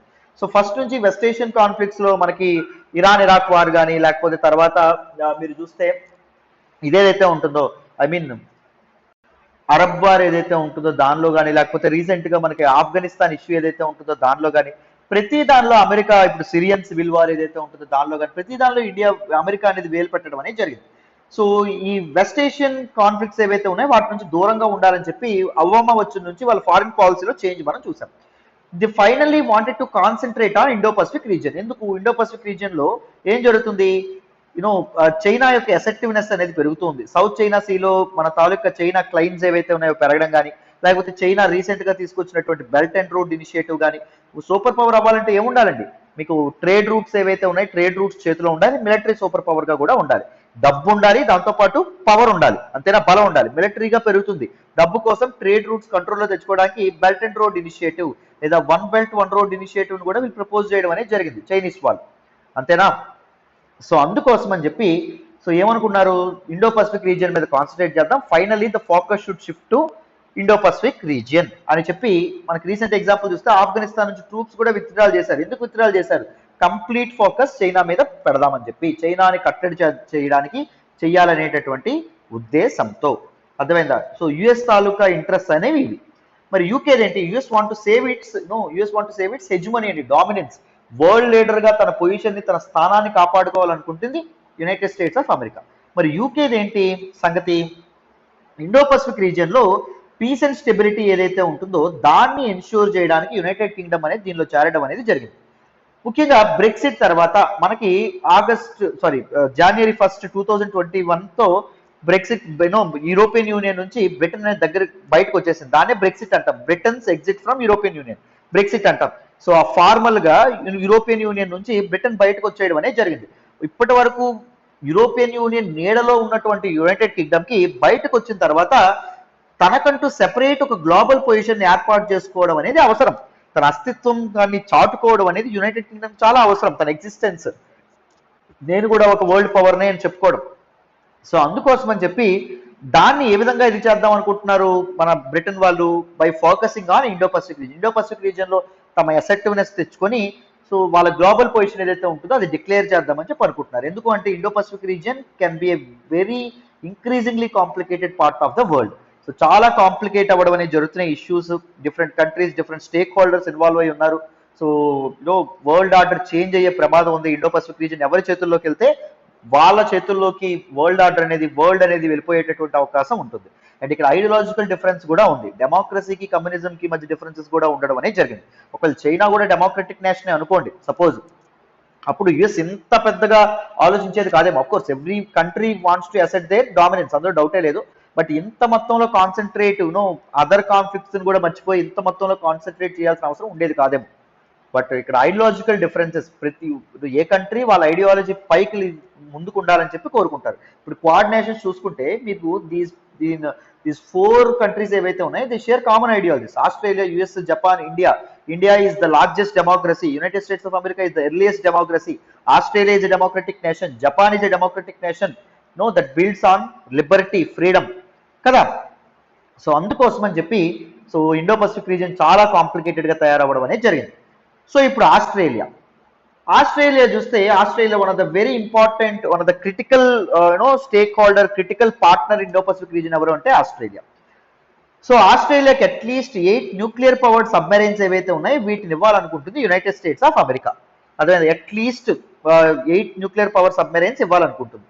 సో ఆస్ట్రేలియా అండ్ దాంతోపాటు యుఎస్ ఎక్స్పర్టైజ్ కూడా, యుఎస్ టెక్నాలజీ కూడా షేర్ చేస్తుంది, యుఎస్ ఎక్స్పర్టైజ్ కూడా షేర్ చేయడం అనేది జరుగుతుంది. ఇన్ఫర్మేషన్ షేరింగ్ కూడా జరుగుతుంది ఆస్ట్రేలియాకి, యునైటెడ్ స్టేట్స్ ఆఫ్ అమెరికా ఇస్తుంది. And these nuclear power submarines ఏవైతే ఉన్నాయో they can be helpful for Australia in longer patrol అండి. ఎక్కువ కాలం పాటు మనకు ఓషన్ లో పాట్రోలింగ్ చేసేటటువంటి ఇది కల్పించడం అనేది జరుగుతుంది. అండ్ స్ట్రాంగర్ మిలిటరీ ప్రెజెన్స్ అనేది ఇండియన్ ఓషన్ రీజియన్ లో స్ట్రాంగర్ మిలిటరీ ప్రెజెన్స్ అనేది ఆస్ట్రేలియాకి కల్పించడం అనేది జరుగుతుంది. అర్థమైందా? సో ఆ విధంగా ఇది ఉపయోగపడుతుంది. ఆల్రెడీ క్వాడ్ ఉన్నప్పటికీ, క్వాడ్ సమిట్ నెక్స్ట్ వీక్ మనకు జరుగుతుంది, ఆల్రెడీ క్వాడ్ ఉన్నప్పటికీ quadrilateral security dialogue it also ensures మనకి free, open, inclusive Indo Pacific కోసం ఇది చేస్తారు. ఇది బయటకు చెప్తారు ఈ మాట, కానీ this is an explicit reason. But what is the implicit reason? బయటకు చెప్పకుండా లోపల ఉండేటటువంటిది ఏంటి? యాంటీ చైనా ఐడియాలజీ ఉండడం అనేది జరుగుతుంది. అంటే చైనాకి ఎగనెస్ట్ గా ఉండాలి, చైనాని ఎదగనివ్వకూడదు అనే ఉద్దేశంతో క్వాడ్ ఉంది. ఈవెన్ క్వాడ్ చెప్పేటప్పుడు కూడా యాంటీ చైనా కొయిలేషన్ అని చెప్పరు ఎవరు, anti China security aliens quad అని ఎవరు చెప్పరు. ఈ కంట్రీస్ 4 కంట్రీస్ కూడా చెప్పు. ఈవెన్ అక్కస్ లో కూడా ఎప్పుడూ చెప్పలా ఇప్పటి వరకు దిస్ ఇస్ యాంటీ చైనా అని చెప్పి చెప్పలా. బట్ నిజంగా అందరికీ తెలిసింది ఏంటంటే this is completely to counter China, that is for sure. అర్థమైందా? అయితే చూడండి, మరి ఫ్రాన్స్ ఏంటి? ఫ్రాన్స్ కూడా కొన్ని కన్సర్న్స్ ఉండడం అనేది జరిగింది అక్కస్ పట్ల. ఎందుకు అంటే ఎప్పుడైతే this United states of and America, ఇది యూకే ఆస్ట్రేలియాకి సబ్మెరైన్స్ ఈ ఎక్స్పర్టైజ్ అనేది షేర్ చేస్తామన్నాయో, ఆస్ట్రేలియా ఇప్పటికే ఫ్రాన్స్ తో ఒక అగ్రిమెంట్ చేసుకుంది. 12 వరల్డ్స్ లార్జెస్ట్ కన్వెన్షనల్ సబ్మెరైన్స్ మీ దగ్గర నుంచి మేము కొనుక్కుంటాము అని చెప్పి ఫ్రాన్స్ తో ఒప్పందం చేసుకుంది. And France started building it, design, technology ఇవన్నీ స్టార్ట్ చేసేసింది వర్క్. ఒకవేళ కాంట్రాక్ట్ అనేది స్ట్రీమ్ లైన్ అయితే ఫ్రాన్స్ కి $10 బిలియన్ వస్తాయి ఆదాయం ఆ సబ్మెరైన్స్ నుంచి. బట్ ఎప్పుడైతే యుఎస్ అనేది expertise non nuclear power submarines ఇస్తానందో వెంటనే ఆస్ట్రేలియా ఫ్రాన్స్ తో ఉన్నటువంటి డీల్ ఏదైతే ఉంటుందో దాన్ని క్యాన్సిల్ చేసుకుంది. And France was very furious అండి. నిజంగా వాళ్ళు బిట్రే చేశారు, మోసం చేశారు, మేము ఫ్రాన్స్ ని చాలా నమ్మామని చెప్పి ఫ్రాన్స్ ఫారిన్ మినిస్టర్ ఎవరైతే ఉన్నారో ఆయన చెప్పడం అనేది జరిగింది. వెరాజ్ న్యూజిలాండ్ చాలా మంది ఏమనుకున్నారంటే ఇంకొక ఇండో పసిఫిక్ కొయిలేషన్ అనేది వస్తే, ఎలియన్స్ అనేది ఏర్పడితే New Zealand will also be a part, because New Zealand కూడా ఇండో పసిఫిక్ రీజియన్ లో కన్సర్న్స్ అనేవి ఉన్నాయి అని చెప్పి చాలా మంది అనుకున్నారు. బట్ ఎప్పటి నుంచో New Zealand anti nuclear ideology, anti nuclear approach తో ముందుకు వెళ్ళడం అనేది జరిగింది. న్యూక్లియర్ ఫ్రీ పాలసీతో ముందుకు వెళ్ళడం అనేది జరిగింది. అంటే న్యూక్లియర్ ప్రోగ్రామ్స్ లో ఎంటర్ అవ్వకపోవడం, మిసైల్స్, ఇలాంటి న్యూక్లియర్ సపోర్టెడ్ మిసైల్స్ ఏవైతే ఉన్నాయో వాటిని తయారు చేయకపోవడం, అండ్ దాంతోపాటు న్యూక్లియర్ పవర్డ్ షిప్స్ ఏవైతే ఉన్నాయో తమ పోర్ట్స్ కి రానివ్వకపోవడం, ఇవన్నీ జరగడం అనేది జరిగింది. సో యునైటెడ్ స్టేట్స్ ఆఫ్ అమెరికాతో మంచి రిలేషన్స్ మెయింటైన్ చేసినప్పటికీ, మంచి రిలేషన్స్ ఉన్నప్పటికీ న్యూజిలాండ్ కి యునైటెడ్ స్టేట్స్ ఆఫ్ అమెరికా యొక్క న్యూక్లియర్ పవర్డ్ షిప్స్ ఏవైతే ఉన్నాయో వాటిని మాత్రం న్యూజిలాండ్ ఎప్పుడు తన పోర్ట్స్ లోకి ఎప్పుడు రానిచ్చేది కాదు. ఐడియాలజీ మీద అంత గట్టిగా నిలబడేది పీస్ కోసం. అర్థమైందా? సో అందుకు యుఎస్ కొన్నిసార్లు కోపం కూడా తెప్పించడం అనేది జరిగింది న్యూజిలాండ్. అది వేరే విషయం లేండి. అర్థమైందా? బట్ న్యూజిలాండ్ కూడా ఆల్వేస్ రెడీ అండి. ఈ artificial intelligence, cyber, under water defence capabilities ఇవన్నీ స్ట్రెంథన్ చేసుకోవడానికి, దాంతోపాటు ఈ టెక్నాలజీ షేరింగ్ ఇవన్నిటిని తీసుకోవడానికి it is very very welcoming. ఎందుకు అంటే ద చైనీస్ అసెప్టివ్నెస్ అండి, చైనా యొక్క డామినెన్స్ పెరగడం అనేది that is a serious threat to the whole world. Because at least ప్రపంచం ఒక డెమోక్రటిక్ నేషన్ చేతిలో ఉంటే ప్రపంచానికే చాలా మంచిది. అర్థమైందా? సో కమ్యూనిస్ట్ నేషన్ చేతిలో ఉండడం కంటే ప్రపంచ దేశాలన్నీ మాకు ఒక డెమోక్రటిక్ నేషనే ఒక వరల్డ్ లీడర్ గా ఉండాలని కోరుకుంటాయి, ఈవెన్ రష్యాతో సహా. రష్యా కమ్యూనిజం ఫాలో అయినప్పటికీ, ఎందుకంటే కమ్యూనిస్ట్ నేషన్ చైనా లాంటి నేషన్ ఒకవేళ సూపర్ పవర్ అయితే ఎలా ఉంటుందో తెలుసు కాబట్టి, అవగాహన ఉంటుంది కాబట్టి. రైట్, ఇది అద్భుతమైనటువంటి న్యూస్ అనాలిసిస్ అండి. డీటెయిల్డ్ గా ఇచ్చాడు హిందూ వాడు. నేను చెప్పాను కదా, ఒక్కసారి మళ్ళీ అనాలిసిస్ విన్న తర్వాత ఒక్కసారి చదవండి, మీకు కంప్లీట్ క్లారిటీ అనేది రావడం అనేది జరుగుతుంది. రైట్, ప్రతిరోజు ఫాలో అవుతా ఉండాలి మరి. రైట్, ఈ రోజు హిందూ అనాలిసిస్ లో మనం మాట్లాడే నెక్స్ట్ ఆర్టికల్ చూడండి. Uttarakhand high court allows Chardham Yatra, very very important article regarding GS paper 1 అండి. ఆర్ట్ అండ్ కల్చర్ లో మనం మాట్లాడుకోవడం అనేది జరుగుతుంది. ఇంతకీ ఈ చార్ధామ్ యాత్ర అంటే ఏంటో మనం డీటెయిల్డ్ గా తెలుసుకోవాలి. జాగ్రత్తగా మీకు క్లియర్ గా అర్థమవుతుంది, జాగ్రత్తగా వినండి. సో ఈ ఆర్టికల్ నేను ద హిందూలోని ఢిల్లీ ఎడిషన్ లో పేజ్ నెంబర్ 8 నుంచి సెలెక్ట్ చేసుకున్నాను. డిస్కస్ చేద్దాం, డీటెయిల్డ్ గా వినాలి నాన్న.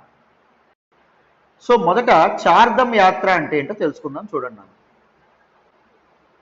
తర్వాత న్యూస్లోకి ఏమొచ్చిందో నేను ఎక్స్ప్లెయిన్ చేస్తాను. What are the concerns, what are the challenges, ఇవన్నీ మనం మాట్లాడదాం. జాగ్రత్తగా వినండి. Chardham yatra is visiting 4 holy places in Uttarakhand. ఉత్తరాఖండ్లో ఉన్నటువంటి 4 పవిత్ర స్థలాలని సందర్శించుకోవడం. What are those 4 holy places? ఒకటి గంగోత్రి, రెండవది యమునోత్రి, మూడవది కేదార్నాథ్, నాలుగవది బద్రీనాథ్.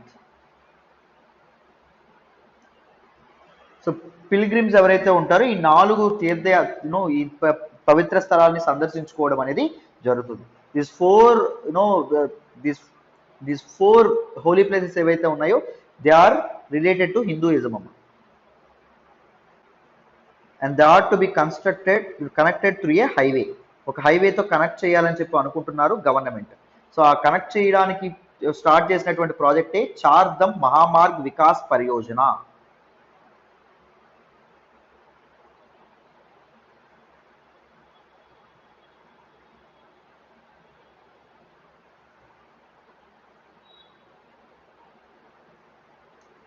ఈ చార్ధమ్ మహామార్గ్ వికాస్ పరియోజనలో భాగంగా రోడ్స్ అనేవి వైడెన్ చేయబోతున్నారు. సో 12 మీటర్స్ ఉన్నటువంటి రోడ్స్ 24 మీటర్స్కి పెంచబోతున్నారండి. అండ్ దాంతోపాటు కొత్త కొత్త టనల్స్, అండ్ దాంతోపాటు బ్రిడ్జెస్, అండ్ దాంతోపాటు సబ్వేస్ ఏవైతే ఉన్నాయో వీటన్నిటిని కట్టించబోతున్నారు అండర్ దిస్ ప్రాజెక్ట్. కానీ ఎన్విరాన్మెంటలిస్ట్ ఎవరైతే ఉన్నారో వాళ్ళు చాలా ఇది చేయడం అనేది జరుగుతుంది. The roads are to be, ఈ వైడెన్ ఏవైతే చేస్తున్నారో వాటి వల్ల చాలా ప్రాబ్లమ్స్ అనేవి ఉంటాయి. And very sensitive, very fragile ecosystem అనేది దీస్ ఏరియాస్ ఏవైతే ఉన్నాయో ధ్వంసం అవ్వడం అనేది జరుగుతుంది. వెజిటేషన్ అనేది పోవడం వల్ల బయోడైవర్సిటీకి చాలా ప్రాబ్లం ఏర్పడుతుంది. అండ్ రివర్స్ ఏవైతే ఉన్నాయో రివర్స్ కూడా ఓవర్ఫ్లో అయ్యేటటువంటి ప్రమాదం ఉంది. ల్యాండ్ స్లైడ్స్ ప్రభావం కూడా పెరిగేటటువంటి అవకాశం ఉంటుంది because of these roads widening అని చెప్పి చాలా మంది అనడం అనేది జరిగింది. And it also may cause forest loss అని కూడా చాలా మంది అనడం అనేది జరిగింది. అర్థమైందా? That is Chardham Mahamarg Vikas Pariyojana. అయితే ఈ చార్ధమ్ యాత్ర ఏదైతే ఉంటుందో మనకి గత సంవత్సరం కోవిడ్-19 దృష్ట్యా దీన్ని కంప్లీట్గా ఇది చేయడం అనేది జరిగింది. ఏం చేశారు? మనకి బ్యాన్ చేయడం అనేది జరిగింది. ఇప్పుడు మళ్ళీ దాన్ని ఓపెన్ చేయబోతున్నారు. దాని గురించి న్యూస్లోకి రావడం అనేది జరిగింది. ఒకసారి జాగ్రత్తగా వినండి, క్లియర్గా చెప్తాను. సో న్యూస్లోకి ఏమొచ్చిందో చూడండి అమ్మా. ఉత్తరాఖండ్ హైకోర్టు ఏదైతే ఉంటుందో చార్ధమ్ యాత్రని ఎలో చేయడం అనేది జరిగింది. చార్ధమ్ యాత్ర మీద ఉన్నటువంటి స్టే ఏదైతే ఉంటుందో దాన్ని ఎత్తివేయడం అనేది జరిగింది. బట్ కానీ తక్కువ లిమిటెడ్ నెంబర్ ఆఫ్ పిల్గ్రిమ్స్ని ఎలో చేయాలి. అండ్ దాంతోపాటు strict adherence to COVID-19 norms. COVID-19 norms ఏవైతే ఉన్నాయో అవి తప్పకుండా పర్ఫెక్ట్గా ఫాలో అవ్వాలి అని చెప్పి ఇక్కడ చెప్పడం అనేది జరిగింది. అండ్ యాత్ర చేయాలనుకునే వాళ్ళకి negative COVID-19 test report and vaccination certificate ఏదైతే ఉంటుందో అవి మ్యాండేటరీ చేయాలి అని చెప్పడం అనేది జరిగింది. అండ్ ఈ హిమాలయన్ టెంపుల్స్ని దర్శించుకునేటటువంటి పిల్గ్రిమ్స్ ఎవరైతే ఉన్నారో వాటి మీద ఒక క్యాప్ విధించడం అనేది జరిగింది, ఒక లిమిట్ పెట్టడం అనేది జరిగింది. కేదార్నాథ్కి రోజుకి 800 మాత్రమే పిల్గ్రిమ్స్ మాత్రమే సందర్శించుకోవాలి. బద్రీనాథ్కి రోజుకి 1200 మంది మాత్రమే సందర్శించుకోవాలి. గంగోత్రికి రోజుకి 600 మెంబర్స్ మాత్రమే సందర్శించుకోవాలి. అండ్ యమునోత్రికి 400 మెంబర్స్ మాత్రమే సందర్శించుకోవాలి ఎవ్రీడే అని లిమిట్ కూడా పెట్టడం అనేది జరిగింది. అండ్ స్టేట్ గవర్నమెంట్స్కి ఇది ఒక బిగ్ రిలీఫ్ అని కూడా చెప్తున్నారు. ఎందుకు అంటే స్టేట్ గవర్నమెంట్ మీద చాలా ప్రెజర్ ఉంటుంది. ఈ స్టే అనేది తీసేయండి, కోవిడ్-19 రెస్ట్రిక్షన్స్ అనేది తీసేయండి, మళ్ళీ ఈ చార్ధమ్ యాత్రను ఓపెన్ చేయించండి అని చెప్పి. ఎందుకు అంటే లక్షలాది మంది, ల్యాక్స్ ఆఫ్ పీపుల్ యొక్క లైవ్లీహుడ్స్ ఈ యాత్ర మీద డిపెండ్ అవ్వడం అనేది జరిగింది. చాలా మందికి కడుపు నింపుతుంది, జీవనాధారం అవుతుంది ఈ యాత్ర. సో చార్ధమ్ యాత్ర క్లోజ్ అవ్వడం వల్ల చాలా మంది ఆకలితో బాధపడడం అనేది జరిగింది. చాలా మంది ట్రావెల్ ఏజెంట్స్ కానీ, పిల్గ్రిమేజెస్ ప్రీస్ట్స్ ఎవరైతే ఉన్నారో, పురోహితులు ఎవరైతే ఉన్నారో వాళ్ళు, అండ్ మెనీ అదర్ పీపుల్ ఎవరైతే ఉన్నారో వాళ్ళు జీవన వృత్తిని కోల్పోయారు. సో కోవిడ్-19 సిచ్యువేషన్ అగ్రవేట్ అవ్వడం వల్ల దీని మీద ఈ యాత్ర మీద యాత్రని క్లోజ్ చేయడం అనేది జరిగింది. టెంపరీ బ్యాన్ చేశారు. బట్ ఇప్పుడు హైకోర్టు, ఉత్తరాఖండ్ హైకోర్టు ఏదైతే ఉంటుందో ఆ చార్ధమ్ యాత్రను కంప్లీట్గా ఎలో చేయడం అనేది జరిగింది. Of course with restrictions, COVID-19 restrictions and strict adherence to COVID-19 norms. So డీటెయిల్డ్గా ఈ ఆర్టికల్ కూడా మీకు అర్థమైందనే అనుకుంటున్నాను. This is all about today's the Hindu analysis అండి. కంప్లీట్గా డీటెయిల్డ్గా అన్ని ఆర్టికల్స్ మీకు బ్యాక్గ్రౌండ్తో సహా చెప్పానని అనుకుంటున్నాను. నా ఎక్స్ప్లెనేషన్ వస్తున్నట్టయితే కీప్ లైకింగ్ అవర్ వీడియోస్, మీ ఫ్రెండ్స్తో షేర్ చేసుకోండి, ఎలా ఉందో కామెంట్ చేయండి. Thank you so much for all the support and all the love so far. Thank you so much. ఓకేనా అన్న, బాయ్ అన్న.